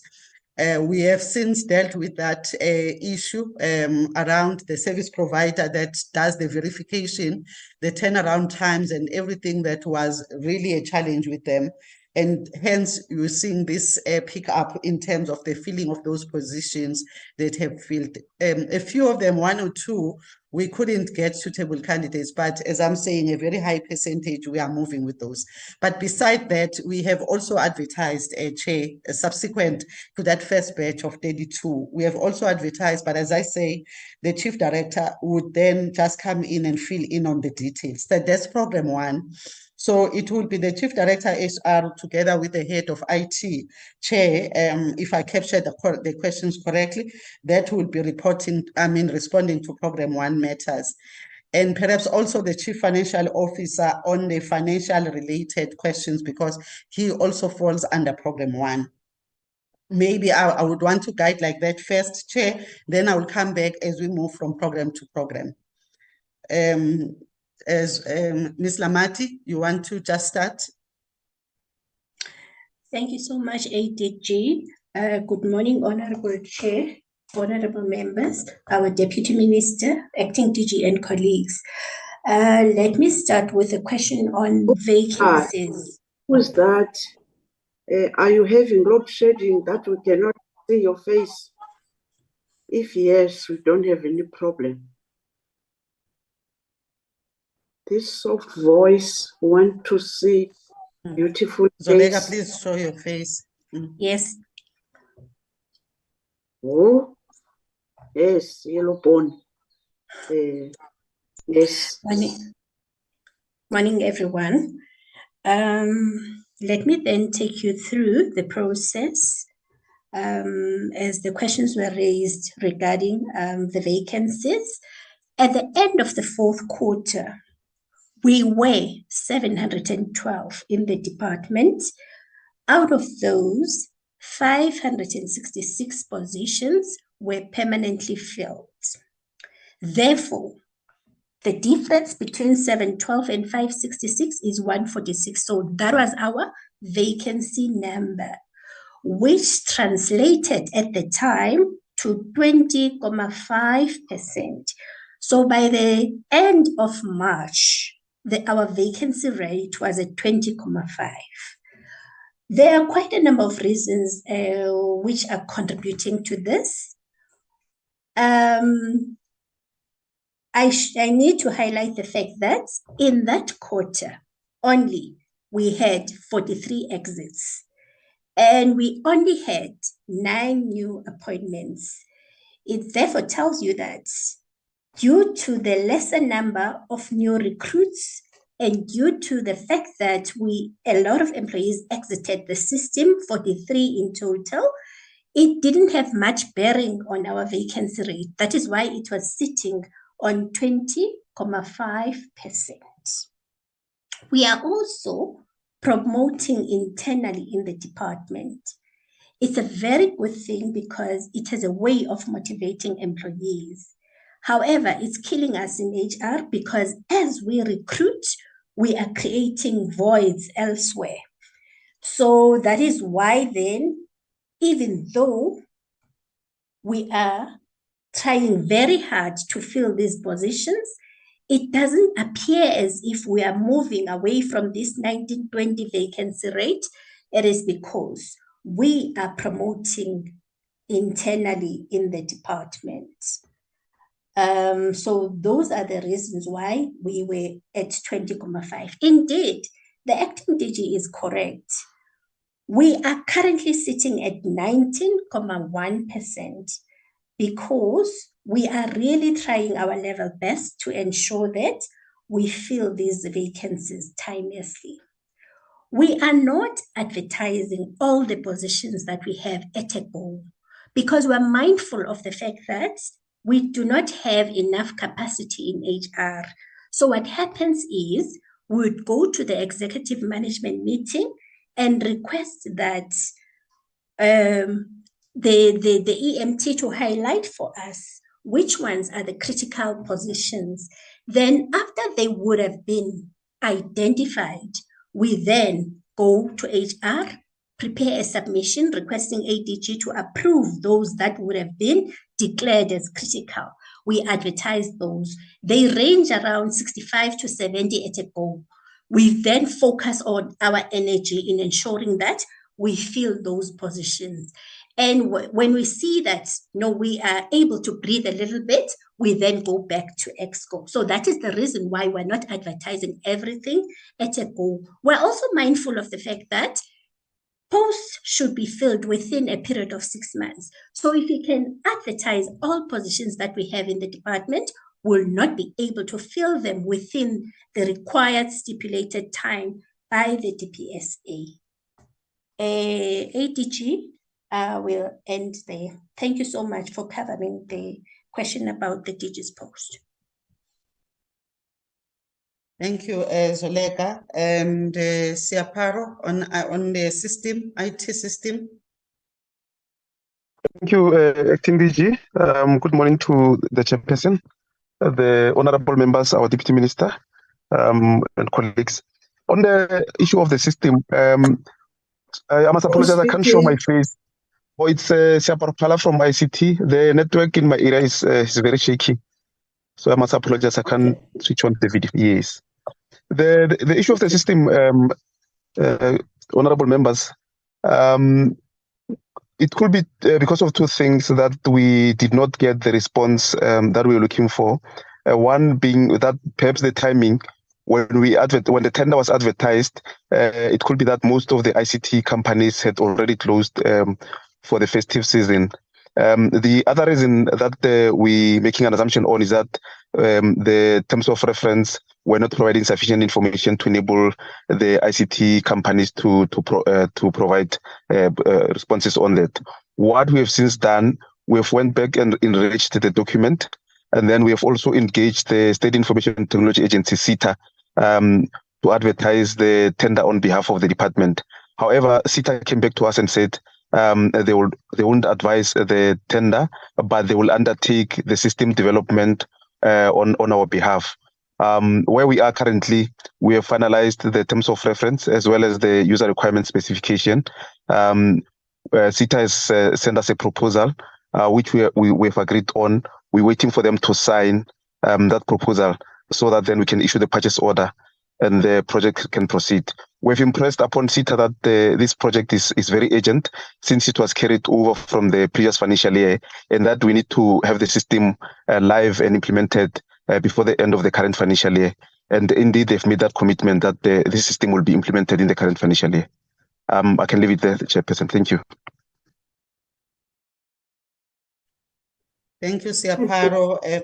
Through you, Chair, we now going to the CFO on the financial related questions. CFO. No, okay, no, thanks very much, DG and Honorable Chair. Yeah, indeed, the issue of under-expenditure compensation of employees is a real worry, Chair. And one of the plan and the mitigation What is your strategy. problem? Acting DG, can you assist me? Anyone who's speaking must show the face, but if he or she does have a problem, the indication is very important to the meeting, saying that I cannot because of ABC. We've got people who have been with us, but I've said if you don't, just report, but we've seen you, you can switch it off. No, thanks, Chair. Okay. Yes, I was saying on the composition of employees, indeed, the about 32 million that is underspent is still a huge amount given the status of the country in terms of unemployment. But we did have a strategy in place to make sure that the posts that we know we were not going to able to fill them in the current financial year or in the financial year 22-23, Chair. We did bring in contract workers just to make sure that we reduce the under expenditure. And the number of those contract workers is about 96 of them. And that was even taken strictly from an undergraduate student that have a qualification, but they don't have an exposure in terms of work experience, just to make sure that at least that platform, it does give in to them. In terms of the question for Honorable Zondi and Honorable Mama Bolo, in terms of the budget for composition of employees, our budget in terms of the share, we are sitting at 5.6% under total of 6.3 billion. So we are in line with Treasury regulation because it says your composition of employees must not be more than 10%. So the department, we are sitting at 5.6, which is, we are sitting well, Chair. Thanks very much. I think those were only the two questions in terms of finances. There was something about the, sorry, Chair, there was something about under expenditure in Northwest, but I don't know, maybe the colleagues will then cover that CFO. Let me then move to program 2. The program led by DDG Sumaya Khan would cover all questions that were sport-related questions, but then towards the end, we will take the questions related to infrastructure, your Sarabatman questions, Enyogeni Isipupu project, etc., because that also falls under program 2, Chairperson. DDG, through you, please show your face. Okay.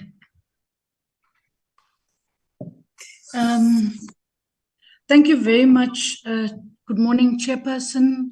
Good morning to the honorable members, to the Deputy Minister, the DG and colleagues.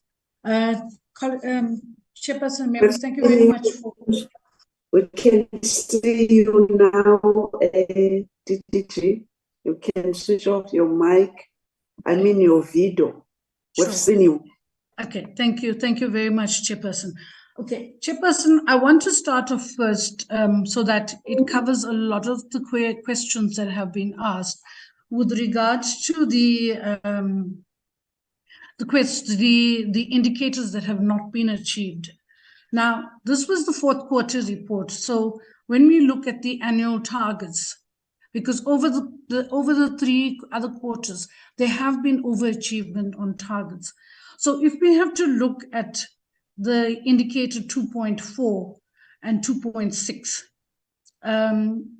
okay, let me just start first to say that 2.3 has a dependency on the federations, the sports federations that are part of the transformation process. 2.4 and 2.6 have a dependency on the provinces to deliver on the targets because they are mainly funded by the conditional grant, and their reports the reports on that delivery comes from the province. However, Chairperson, let me indicate that 2.4, which is the number of people actively participating in sport and recreation events, I think there was a question of how are we going to make sure that people participate. Let me indicate that at the end of the financial year, we have achieved that target. In fact, we've overachieved that target. And even 2.6, the number of schools, clubs, and hubs that have been provided with equipment and attire, we have overachieved that target. There was a question around in which provinces is equipment and attire distributed. It is in all the provinces, Chairperson, because the equipment and attire is purchased through the conditional grant. It is part of the grant framework, and the grant framework the grant framework, there is a clause in the grant framework that actually indicates that the provinces must deliver on that. So the number and the budget, we cannot give you at this stage, Chairperson, but we will make that available in writing as well. And then the issue of the athletes, who is monitoring, is there once-off support, how the support works? I'm going to ask Mr. Nube to respond to that later. Then the issue of the transformation target, there were many questions around that. The one question is about which are those 3 federations and what has been done. Let me indicate, Chairperson, that at the end of the financial year, the 3 federations are chess, basketball, and football. At the end of when we did our assessment, final assessment as we closed the financial year, football had submitted their report. Chairperson, I think we're all aware, and when we were last at the portfolio committee, it was reported that chess has been suspended because of the fact that there are governance issues and challenges with chess. They have not been able to provide us with all their data sheets and their reports. Basketball has also not submitted. And yes, the follow-up we have done is we've written to them, and we've also followed up in meeting with them, with the leadership of basketball. They do have some challenges. We are assisting them with that as well, but they have not submitted their reports. Now, Chairperson, you will know that in the EPG process, that if there's non-compliance by federations, then there are penalties. There are some severe penalties, and there are other penalties which we can apply. And one of the things that we're considering is to look at the hosting of major events, which is a penalty, is that if a federation does not comply with the EPG process, we can either take away the money, we can actually de-recognize them, or we can then prevent them from hosting or bidding and hosting for any major international events. So those are some of the things that we need to consider now as we look at penalties for that federation. Chairperson, let me indicate that, again, this target is entirely dependent on the federations. Presently, we only have 19 codes of sports that are part of the transformation process. And we do have challenges with the federations that in gathering information. It is a very manual process where they complete data sheets. And that is the challenge in gathering all the information. So for us, ADG, Chairperson, we are moving into a new medium-term strategic framework. And in terms of the new framework, we want to assess all the federations, not only the 19 federations. So that is for us to do. But for that to happen, we also started a process of looking at the sports information management system. Our head of IT is here, and the IT unit is trying to prepare that for us, not only for the federation, but also for the reporting from the provinces, so that we can get information that's submitted electronically. And it's just a process of harvesting the information that we want, so that we get more reliable information and it comes through more efficiently. But it's a process we're working on for the next MTSF chairperson.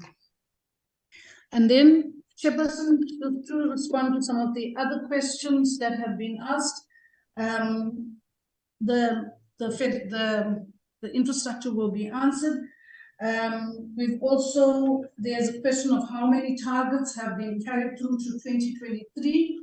Chairperson, just to indicate that we have these indicators for 5 years, and yes, there are new indicators that we set in each year, but there are targets that we've had to now carry forward, and that's in the infrastructure space with the Heritage Legacy facilities, and my colleague, Ms. Patella, will give us feedback on that. With regard to the other issues that have been asked around, we note that Mr. Dennis wants something in writing, the transformation targets. We will make that available, those data sheets that we get from the provinces, we'll make that available as well. And then just to respond to Ms. Mtetwa in terms of the economic recovery plan. Yes, in sport, we, in fact, as a department, we have a full recovery plan across all of our sectors. With regard to sport, we look at monetizing of our the sports goods industry, that there's equipment and attire that is provided that actually then ensures that the sports goods industry is monetized. We also have the issue of job creation within our infrastructure space. And we also have our major economic driver is the hosting of major international events, because it has a procurement spend issue. It has the issue of employment of people in major sporting events. It also has an element of tourism. And these are the efforts to actually grow the economy. And I think we have very good reports coming through from our sports federations like rugby, who have done the economic impact assessment of all of these events that will give us clear, reliable statistics of the economic growth of the country through the hosting of major sporting events. We note also the issue of the colleagues' our achievement in terms of the swimming championships. These are events that are part of our autumn sports league. Colleagues, if I can just be allowed to give over to Mr. Patella and also to Mr. Nube, who will respond to the academies programs and also the infrastructure chairperson. Thank you. Thank you, DTG. They must do so. Hi, Sumaya, can I request that we finish with the sport and start with Simpiwe first, and then we'll move to Songezo. Thanks. Thank you. Thank you very much. Simpiwe and then Songezo.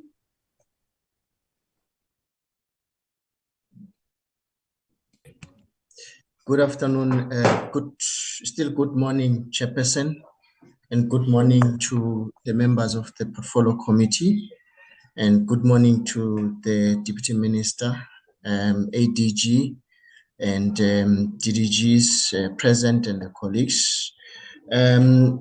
May I then, Chairperson, with your permission, switch off the video? Very presentable. Thank you. Thank you very much, Chairperson. Just to say, Simpiwe, through you, Chair, everybody here from the chair has been Simpiwe, even the CFO has been Simpiwe. So there is Simpiwe, Chair. Noted, DM. This Thank you one very we much. know the way every day in a meeting, he is like this. I'm appreciating a young and a very clean and neat somebody. Thank you, Simpio. Keep it up. Thank you. You're a very Thank you very exemplar. much. I see DM is also interested in the bid. No, thank you very much, Chairperson, for those kind words. Chairperson, the questions around the academy system and our contribution as a department. Firstly, Chairperson, let me acknowledge that this is not the perfect system as yet. However, we are looking at reviewing it to make sure that it best services, particularly our up-and-coming athletes. The questions that were asked, Chairperson, I'm going to sum them up because they center around the contribution of the academy system, as well as whether we are able to really track and see whether it is bearing any fruits. So my response, Chairperson, will be in the form of responses of examples.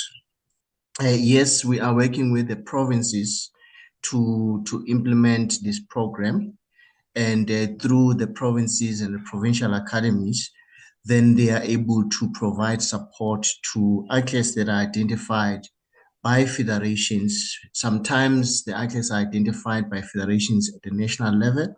Sometimes they are identified by federations at the provincial level, because they best know which athletes are coming up in terms of the system. Just to set then, Chairperson, the examples just recently, we have actually have a few athletes that quite a number of athletes that we are tracking already.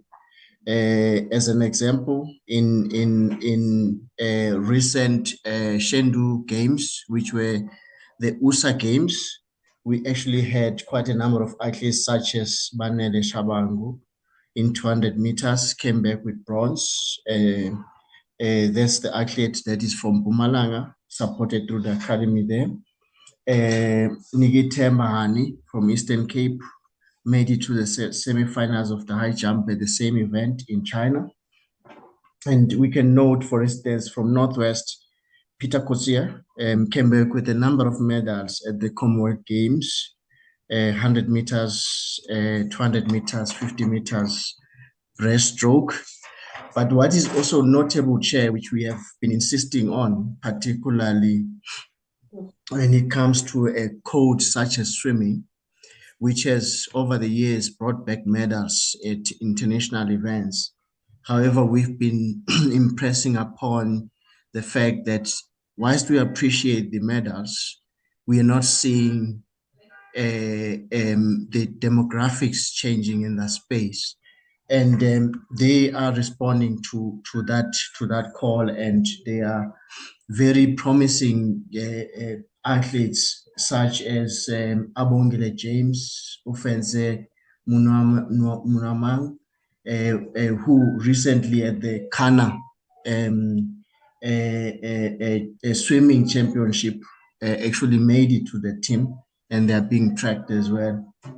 Those athletes are also supported through the Academy's program. But Chair, perhaps just for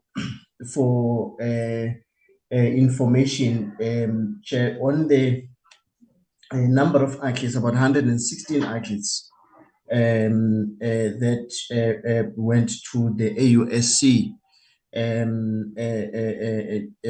competition, almost actually all of them come through the academy system, and they are being supported at that level.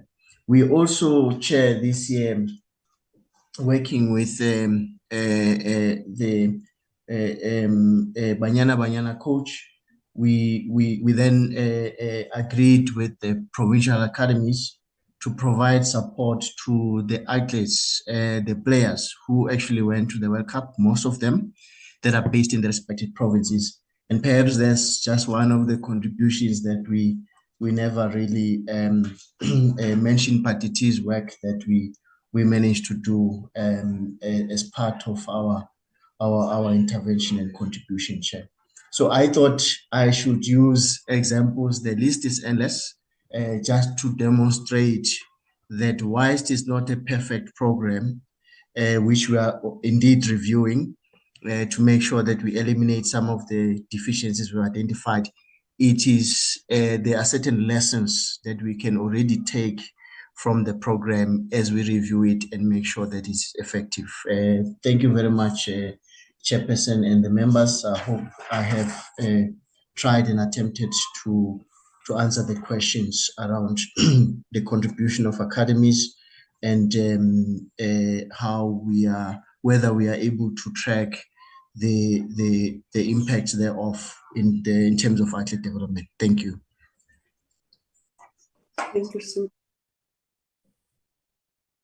Thank you, Chair. We will deal with the questions around infrastructure. Mr. Petela, if you could please go ahead.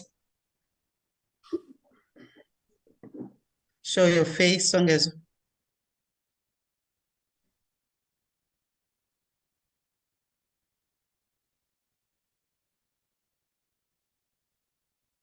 I think he lost connection. Chairperson will come back to the issues of infrastructure when the director in infrastructure reconnects. I just saw him trying to open his mic and we lost him.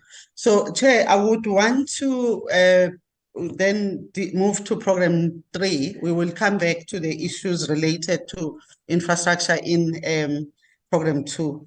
The several questions that were asked by the members were around the issues of the social compact. DDG is not here, but we do have colleagues that are responsible for this area that will attend to that. Mr. Nkobi will attend to that. I just wanted perhaps to answer some of the questions around the issues of culture and creative industry development, and I will then hand over the rest to the Chief Director, Mr. Charles Mabaso, who's also in the meeting.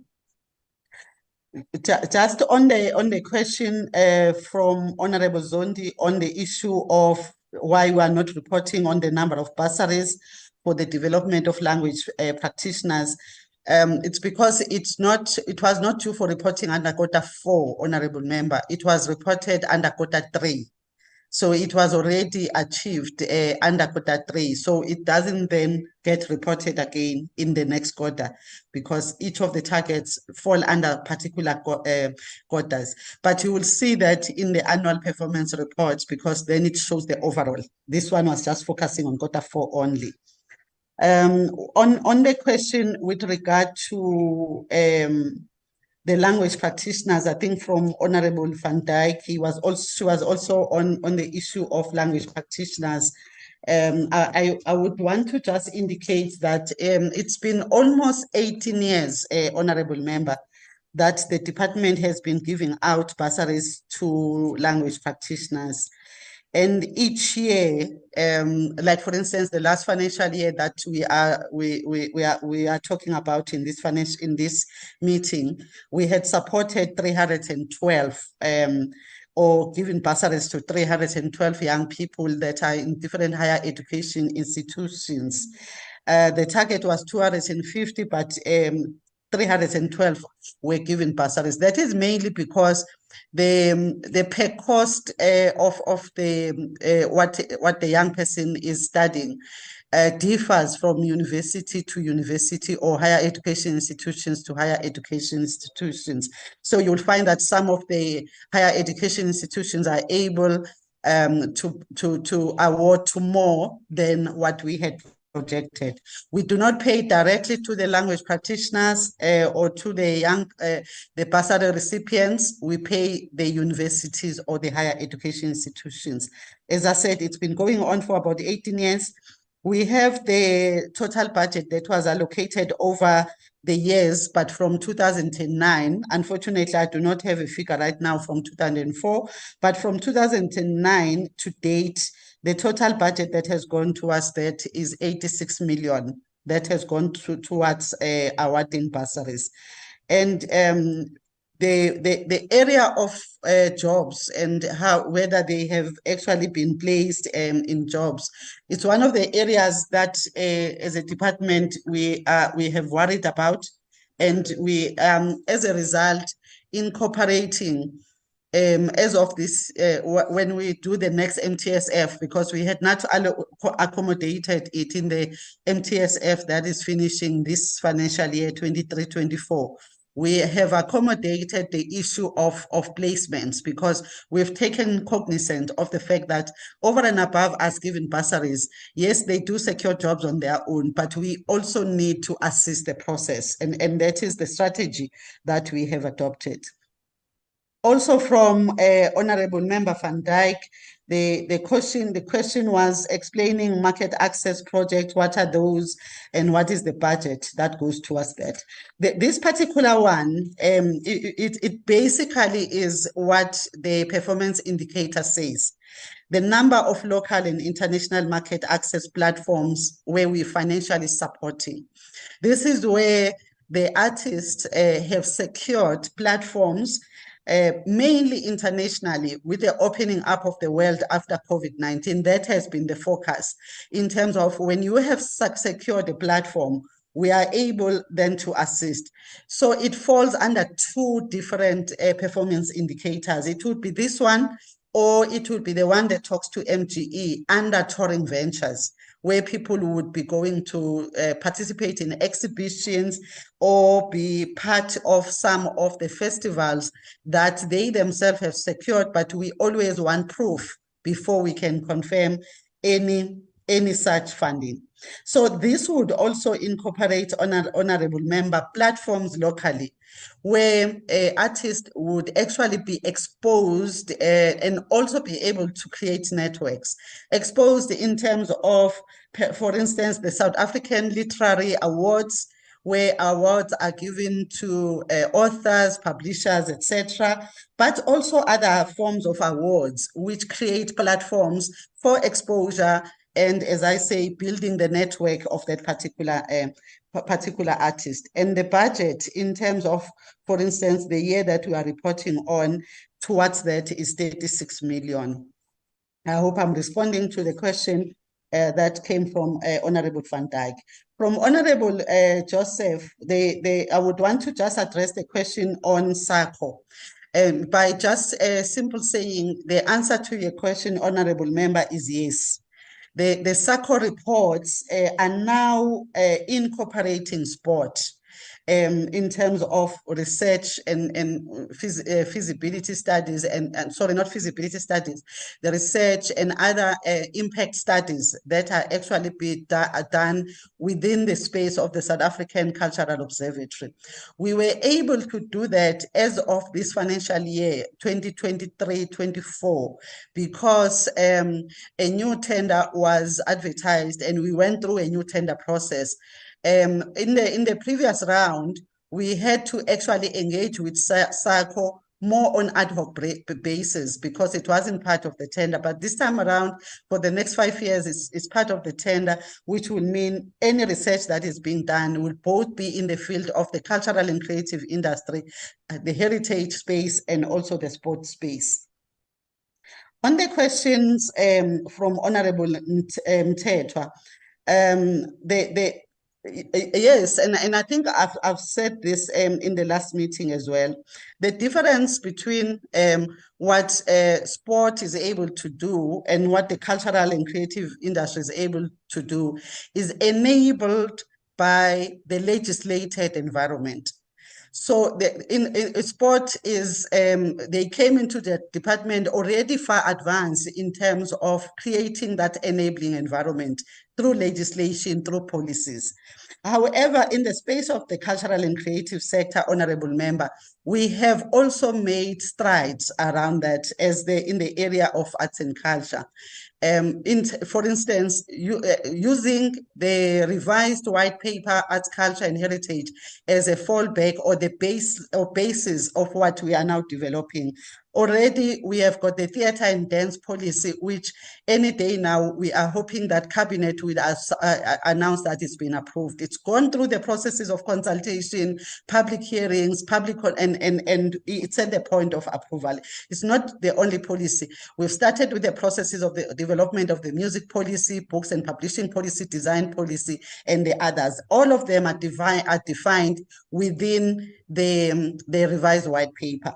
However, in last year, August, we also had the master plan being approved as well. And those are creating the kind of enabling environment that we believe we will then be able to move forward using that enabling environment to better structure our approach and our programs. The main challenge that perhaps where I'm sitting now as the DDG ACPD was that if you listen to what sport is saying, they are not structured around sport codes. There is no unit on athletics, a unit that deals with soccer, etc., which is how our arts and culture branch is structured. And that we have addressed already, Honorable Member, through the organization review process that has now moved from the high level, the macro level structure, and has now moved to the micro level structure, and it's being finalized because we are now structuring around interventions that need to happen to support the sector. For instance, capacity building, for instance, areas of sector organization support, etc. I want to just confirm also to the Honorable Member that yes, the budget for CIFSA is 5 million. That is actually, as we have reported last time when I was responding to the similar question. And it includes any structural support. Mr. Mabaso would give you details around where the offices are, etc. Around the issues of the youth programs, we've got quite a number of programs, and some of them are highlighted in this. For instance, Honorable Member raised an issue around, is not aware what happened during the Youth Month, for instance. One of the examples I can highlight, just for this financial year that you are asking about, the very last June month or Youth Month that we went through, was the focus on making sure that young people are aware of what opportunities are not available only within the department, but within the government space and entity, but also corporate space. In the Free State, which was the hosting province, we had the first Youth Careers Expo, where we had these exhibits where young people from schools, young people from higher education institutions, but also the out-of-school youth in the space of cultural and creative industry, were able to interact with all those that I've mentioned to actually be exposed. But there are other programs, for instance, whereas perhaps what we need to raise, Honorable Chair, is the extent to which we market and communicate these programs so that they are out there. Other programs like the Young Patriots program, which we have now converted into a Young Creatives program. We have placed, as a result, 270 young people in community art centers that we are remunerating, again, to enhance their opportunities for employment. I can name quite a few of those programs that we are actually doing. I just want to also address the question around the theater in Limpopo. Yes, it's one of the 3 provinces that we were mentioning we are working with to make sure that they've got theatre facilities. It's Limpopo, it's Northwest together with Mpumalanga, where we are actually focusing now with making sure that we provide them with theatre facilities. Amongst the 3, the one that is more advanced in terms of process is Limpopo. At the sense that last financial year, we gave them their initial funding. We also are working on the next funding, which will be the second tranche funding for this financial year. They are at the stage, they've gone through your title deed, your phase 1 processes towards the construction of the theatre. And last report that we had last month is that they were in the process of advertising for the appointment of the construction company for the building of the theatre there. can I request through you, Chair, that the issues related to PESP, the Presidential Employment Stimulus Program, there was a question specifically on the PESP regarding NAC. Can I request that we be allowed when we come back, because there is an item on PESP in the agenda of the Portfolio Committee in this very month, where we will be coming with NAC to do a presentation on PESP.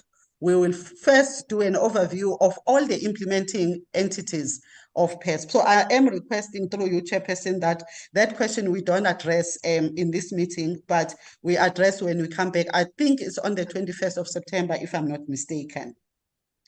The answer to the question from Honorable Member about the recovery plan is indicated, is never heard about it in this department. The answer is yes. We have actually even presented in the Portfolio Committee in the past on that.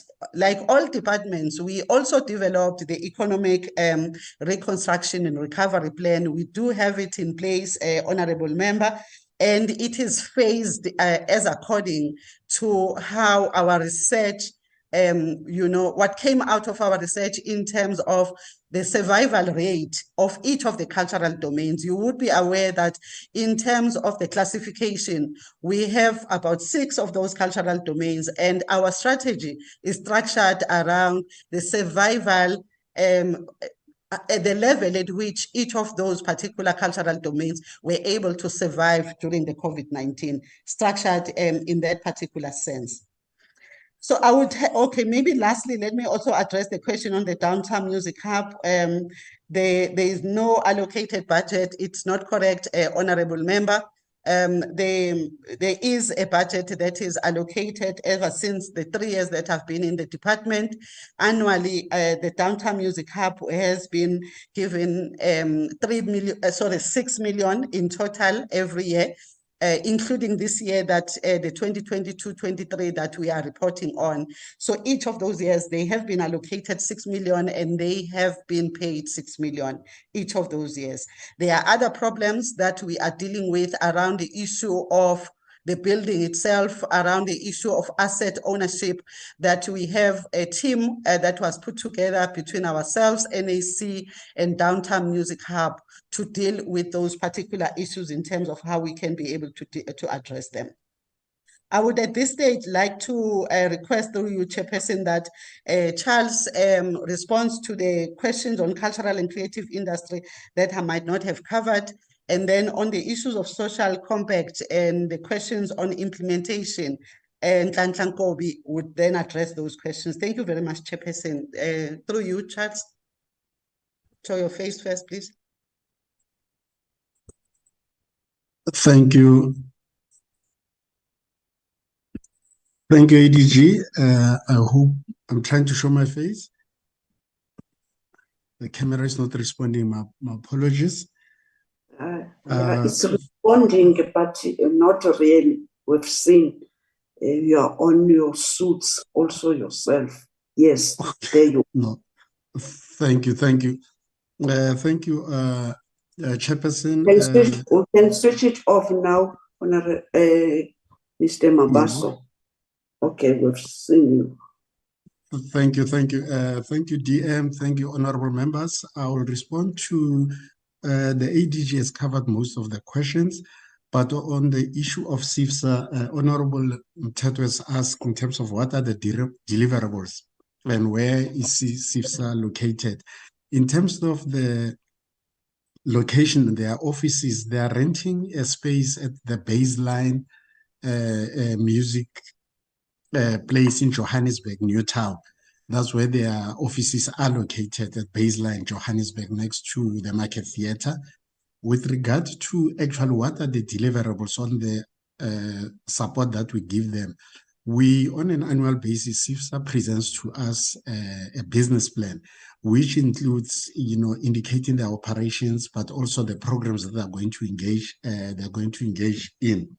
For instance, the critical issue now, they've been having provincial conferences with the intention of setting up councils, which will finally cover all the domains that we're speaking about, the music council, Theatre and Dance Council. So that is the initiative that they are currently engaged. But as we have reported previously, we've also had their policy conference, which adopted several policies, which we say as part of the deliverables, we must see tangible that they are delivering on those policies that they are engaged in. So we work on the business plan that they provide, and we monitor it in that sense so that the money speaks to the business plan and we are able to evaluate it at the end of a financial year. So that's how we get involved. But the rest of the question, I think the ADG has answered with regard to downtown. Yes, is 6 million, as ADG has indicated. Thank you. Thanks, Charles. Maybe also just to answer the question, which is a very difficult question around what will be the sufficient budget. I know I saw a correction in terms of when we are coming back from PESP from Lodwick. Thanks, Lodwick. We're coming back.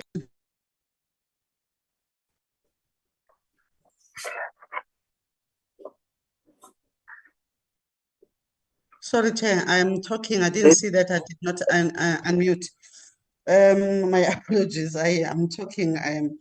So I was just saying, in addition to what Charles has responded to, I've seen a correction on the meeting chat. We're coming back to the portfolio committee for PESP on the 12th of September, which would be next week. Chair, I just wanted to indicate that perhaps to answer the question that Honorable Member Teto was asking in terms of what would be sufficient budget. It's not an easy question just to give a figure, but what we're going to be indicating is how do you cost the applications that we get for funding versus what we have. We understand the fiscal position of government, and we are not necessarily saying if the applications are going to a value of billions. That is what we are going to say we need. But it's the structuring that I was talking about. Because if you look at sport, they are not funding each and every individual as we are doing in the space of cultural and creative industry. So if we can finalize the process that we are on and be able to change that support, we can be able to using the economies of scale to address those particular issues. So Nhlanhla Nkobi, then through you, Chair, would address the issues of the social compact. Through you, Chair, Nhlanhla. Thank you, ADG. That is me. I will then remove the That video. is you. Yes, we see it's you. Yes, Go thank on. you, Chairperson. Greetings, Honorable Chairperson, Honorable members, ADG, colleagues, and indeed the Deputy Minister that is leading us today here. In terms of the social compact, I think it's a matter of we put the cart before the horse on our part in terms of the planning. So that's why we have got the challenge that we are facing. So the monitoring of the social compact depends on the finalization of the social compact for social cohesion and nation building, which itself is still undergoing some finalization processes, has not been finalized. So it's entirely impossible to start monitoring it when you have not finalized it. You will recall, Chairperson, that the social compact is basically meant to be a contract that galvanizes all the key stakeholders of our society to play a meaningful role to promote social cohesion using their own resources. So we are talking about the sectors such as business, civil society, media, labor to also come on board as well and actually play a part in promoting social cohesion. But however, while still engaging with them, with these sectors, we have hit some snags in some of the areas. For example, NEDLAC has raised a concern that says that there is lack of streamlining in terms of compacting process by government. So you will recall, Chairperson, that last year, the Department of Social Development went through a compacting process for the social sector. And this took place outside of the process that the Department of Sport, Arts and Culture had actually started around 2020. So that is the concern that was raised by NEDLAC, to say that we need to streamline these processes, because it's entirely difficult for them to engage with the Department of Sport, Arts and Culture talking about the social compact, and at the same time they are talking about to DSD on almost a slightly similar issue as well. Nonetheless, Chairperson, we have drafted the social compact as the Department of Sport, Arts and Culture. We have got the draft social compact. We have got also the monitoring framework and also the implementation plan for that social compact.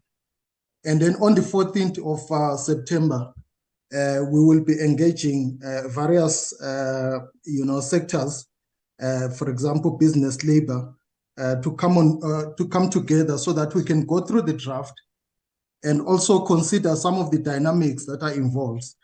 For example, the streamlining process that I spoke about earlier on, and also the suggestion that maybe the compacting process will be better placed in the presidency, seeing that it actually goes beyond the mandate of the Department of Sport, Arts and Culture. It also involves issues that touch on business, touch on labor, touch on media, and also the academia. So there's been a suggestion that maybe it is not properly placed there. So we will also engage on those issues on the 14th of September as well, so that we can get a clear picture in terms of the way forward. Just to also conclude, Chairperson, we have also finalized the review of our 2012 social cohesion strategy, which will also serve as a form of a compact through which various sectors can play a role to promote social cohesion. Noting that many sectors of our society, for example, in the media space, the SABC is already playing a significant role in promoting social cohesion, specifically when it comes to languages. So the compact then comes in as a tool that will allow us to coordinate this work and actually know who is doing what in terms of promoting social cohesion in our country, because the picture is not so clear at the moment. So the compact will be serving in that manner. So the review to social strategy is currently undergoing the cabinet approval processes. And we believe that even if we haven't finalized the social compact, the reviewed social cohesion strategy will also serve as some form of a compact which will allow other sectors to actually play a role in promoting social cohesion. Thank you so much, Honorable Chairperson. Over to you.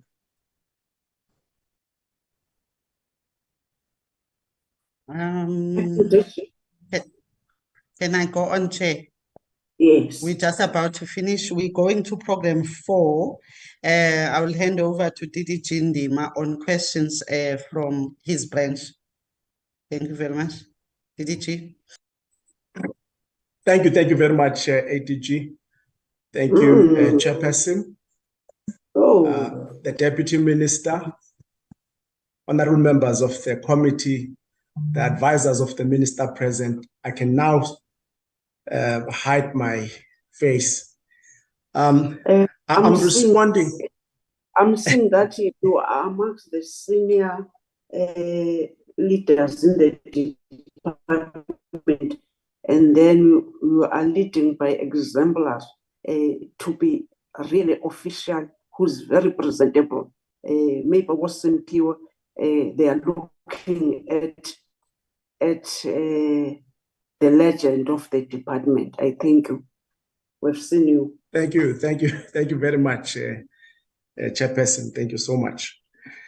I am responding to 2 issues raised by Honorable Joseph.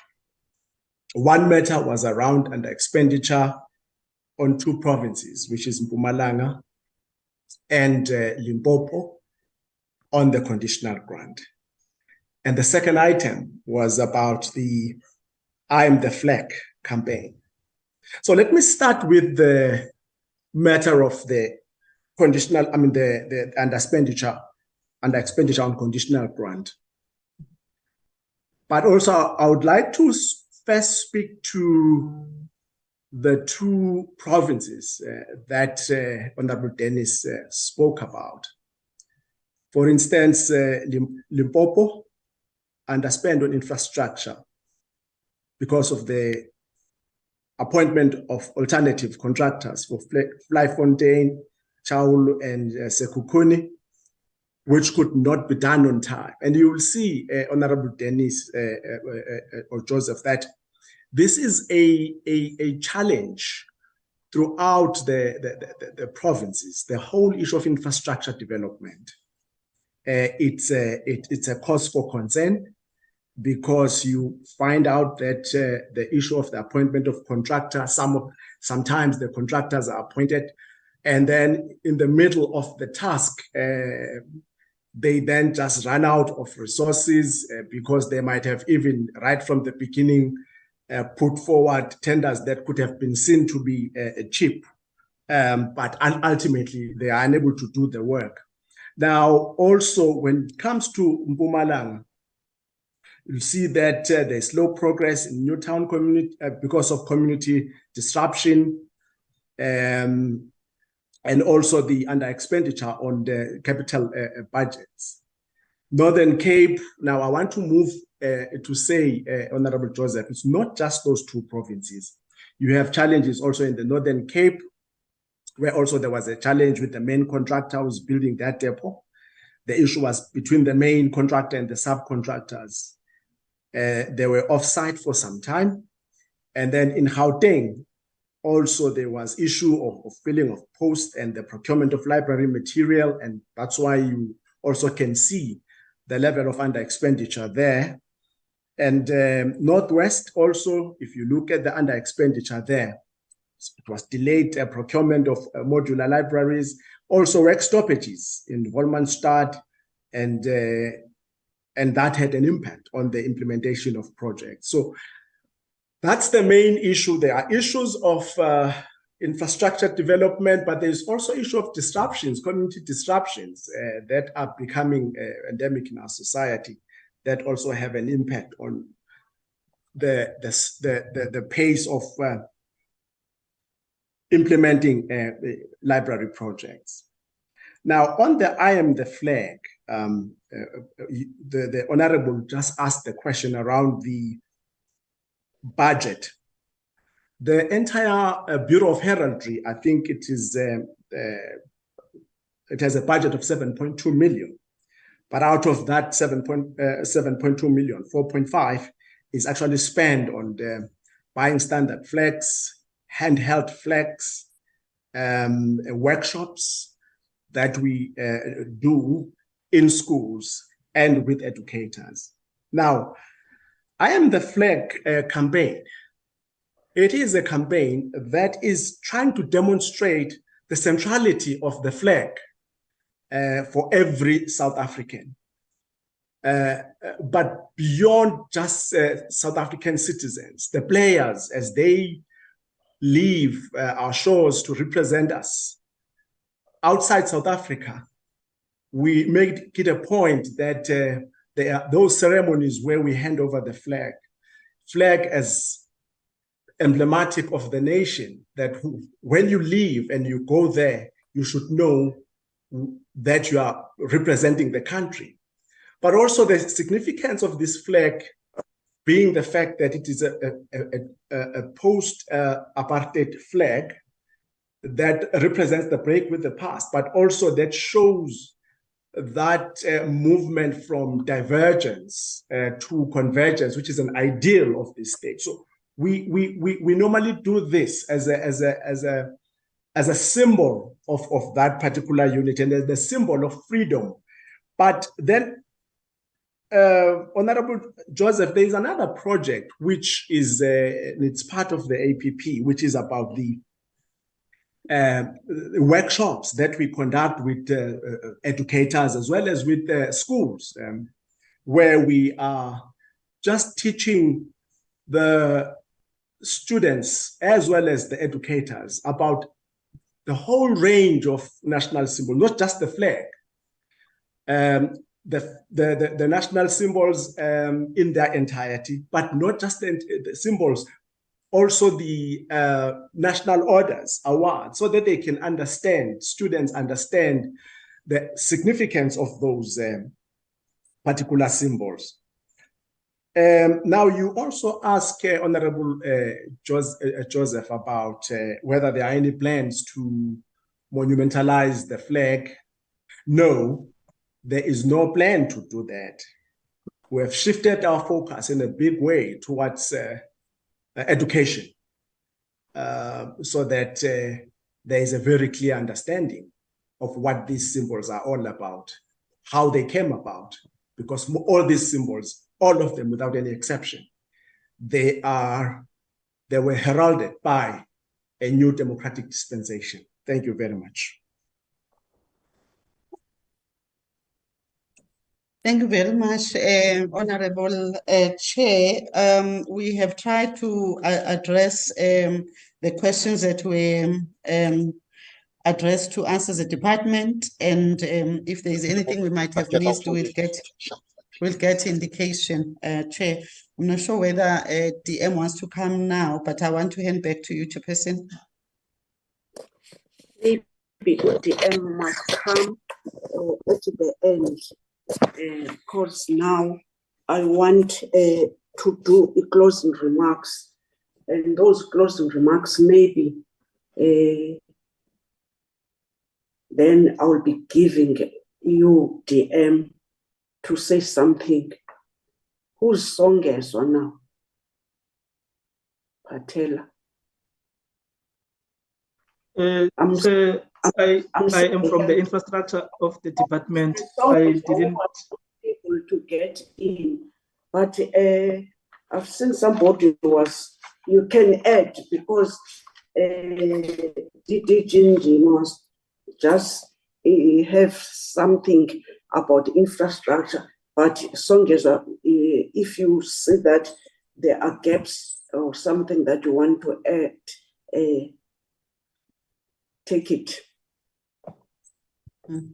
Yes, Chairperson, sorry, Chairperson, I'm the one who forgot, because you remember when he was about to respond, he lost connection. So I had forgotten about him.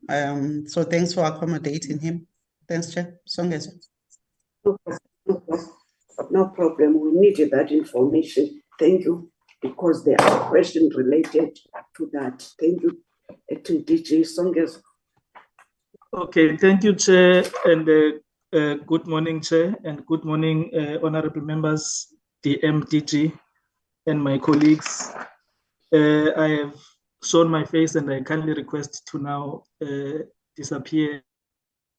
We see Songeza. Chair. Yes, I've seen you. Yes, Chair, most of the questions were also touched on, but there were specific few that I think I needed to just indicate clarity on. One is with regard to the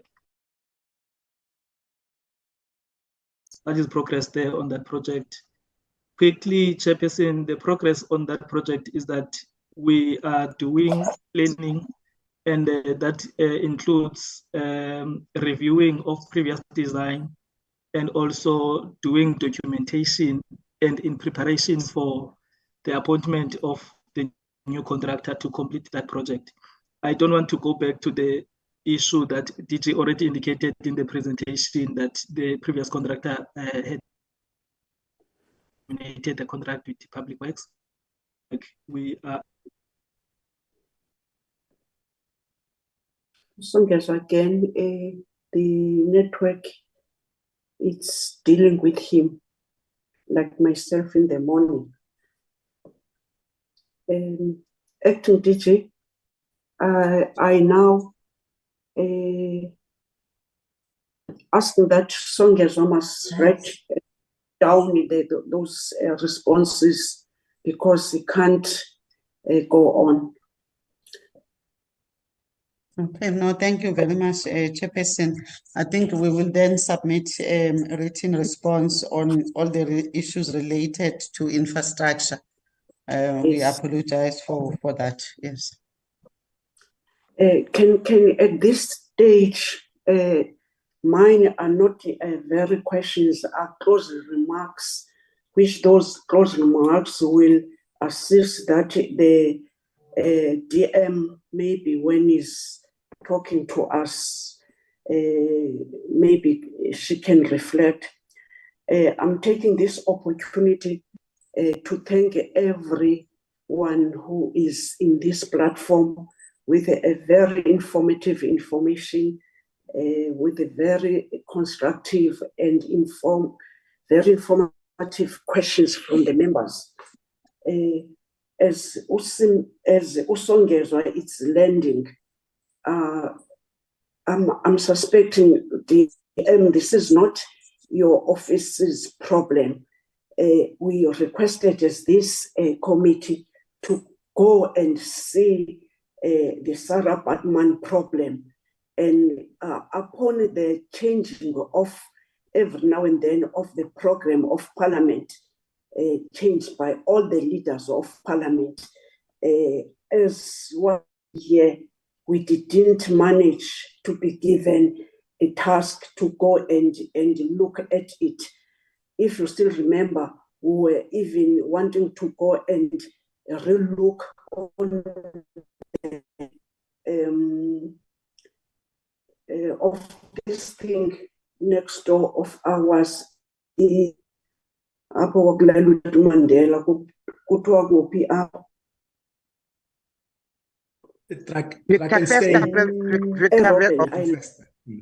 Okay. Robben Island. Robben Island was supposed also to do a follow-up, as we did go there, and the ministry did do their own oversight, and they did come and report, but unfortunately we didn't have that. We wish that we can go and see all those things. But one thing that I must, in my post marks, that I must emphasize, saying that the presentation and the responses from the department, we do hear, but I'm suspecting the improvement of the process, which is very slow, of federations not doing transformation. I'm suspecting they are very key, and the department must frustrate that, because we are aware that the fourth industrial revolutionary is within us in this country. Now the monitoring, it can be an easy if you can, as we are promising that you can try to do that, because as this department, especially sport, and in every sector, even of us, without a revolution, without transforming, will not be saying that all is well. As we are aware now, just as you are talking about social cohesion, that social cohesion, I'm suspecting we are aware that the country still remains divided across racial lines, and we have not yet achieved that social cohesion. I've heard the presentation reflecting on that, but DM would love to understand how far are you in improving this question of race through sport and arts. I'm suspecting what I'm saying, it's not really questions, but if you want to respond in your closing remarks, and maybe this budget, I want to say how much is being prepared for next year's Olympics Games, DM. In those words, I won't say anything after you have reflected and closing your department's input. I thank you. Thank you very much, Chair. And thank you very much to the honorable members for the questions and comments that they have made.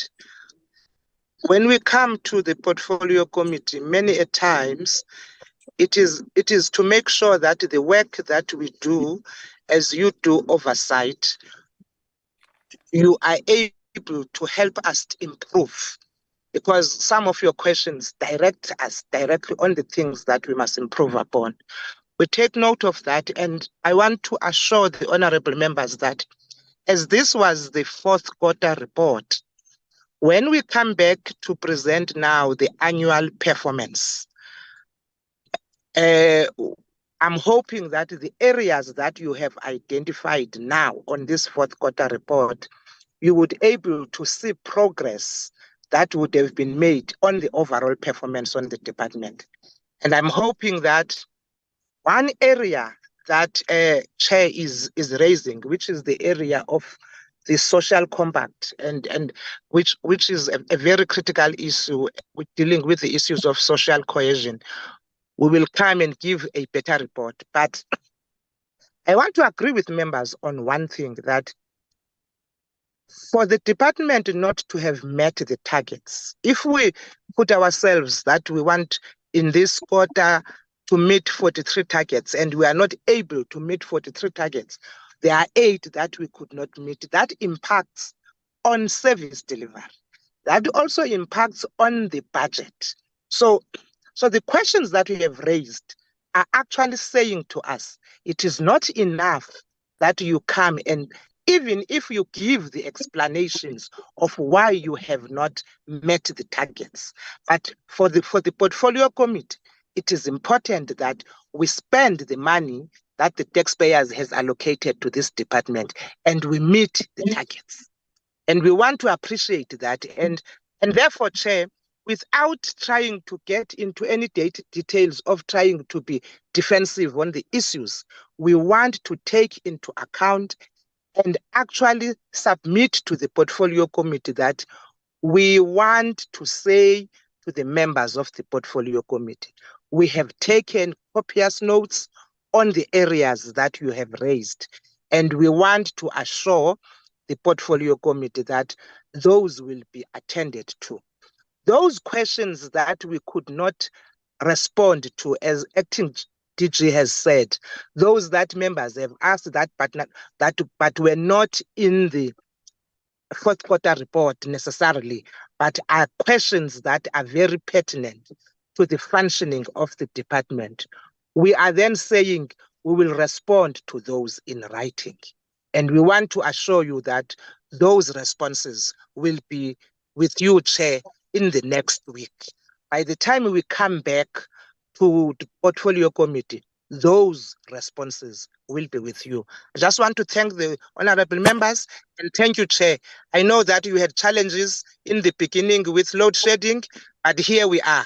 And I think this was, from me, this has been one of the best portfolio committee meetings in terms of making sure that you have asked us pertinent questions that are able to make us improve on our functioning. Thank you so much.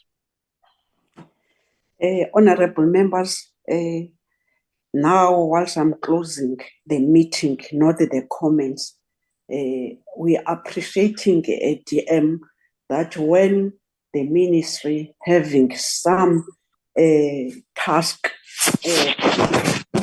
always get in the space, because as these honorable members, we know that sometimes the ministers are having some challenges on certain days, but you're always with us. Thank you so much, GM. You can take your encourage home now. Thank you so much. We are releasing you, our department. Thank you so much. Thank you very much, Chair. Thank you. We will see you next week. Yes, GM. Honorable members. Thank you to all of you. Now we are being released. Yeah, it's so called the honorable members. It's raining. It's expecting. It's going to snow. The snow is coming. I'm shivering. Where am I? Can we now look at in our last minutes of the 29th of August? They are just tabled. Go up, Jabu.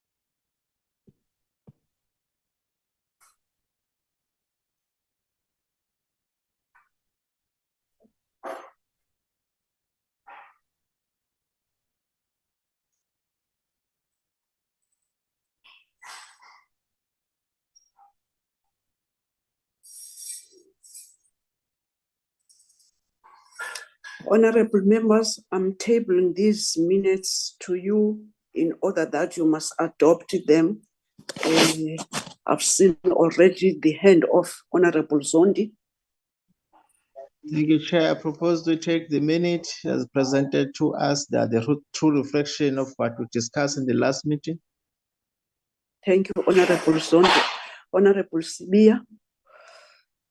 And thanks, Chairperson. I'm seconding the adopted minutes as it is. Thank you, Chair.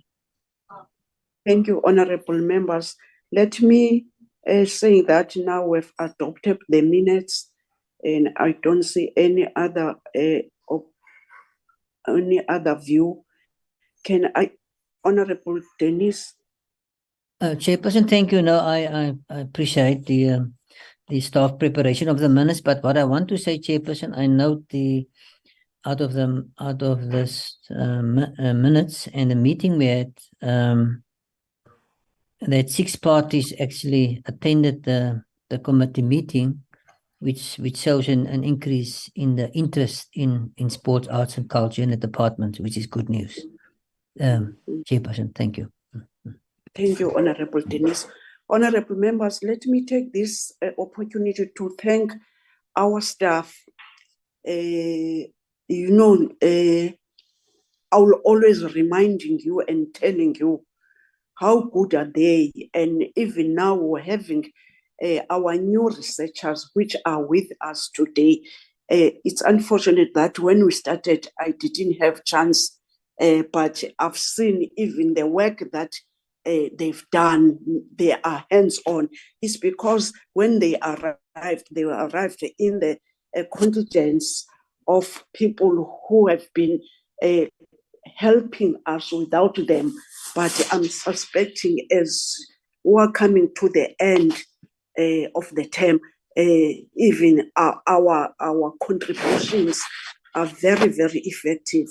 Let me thank everyone from the side of a committee section, except that I can tell you, honorable members, in my closing remarks in the committee, that again, what we call the debates which are going to be, what do we call these debates which are coming on Fridays? They made us, yes, mini plenaries made us to change our program, not in totality. So I cannot tell you, whilst I've asked immediately, we've seen that as the office of the chairperson and the administration, we've said it must be circulated in order that you must see, but also we are all belonging here in this parliament. We've seen the change of the programming. So That's how sometimes the parliament made us to be like this as this committee. We do plan, but we cannot say that e-programming is planning against. Maybe they are looking at the issues and then they agree upon the programming where every party is sitting in the programming. So our apology, it was not because we disrespect you, honorable members. In those words, thank you very much. The meeting is closed. Thank you, Chairperson. Thanks for the afternoon. Thank you. Thank you, staff. Thank you, Chair, the committee and the staff. Gama lama kusikazi.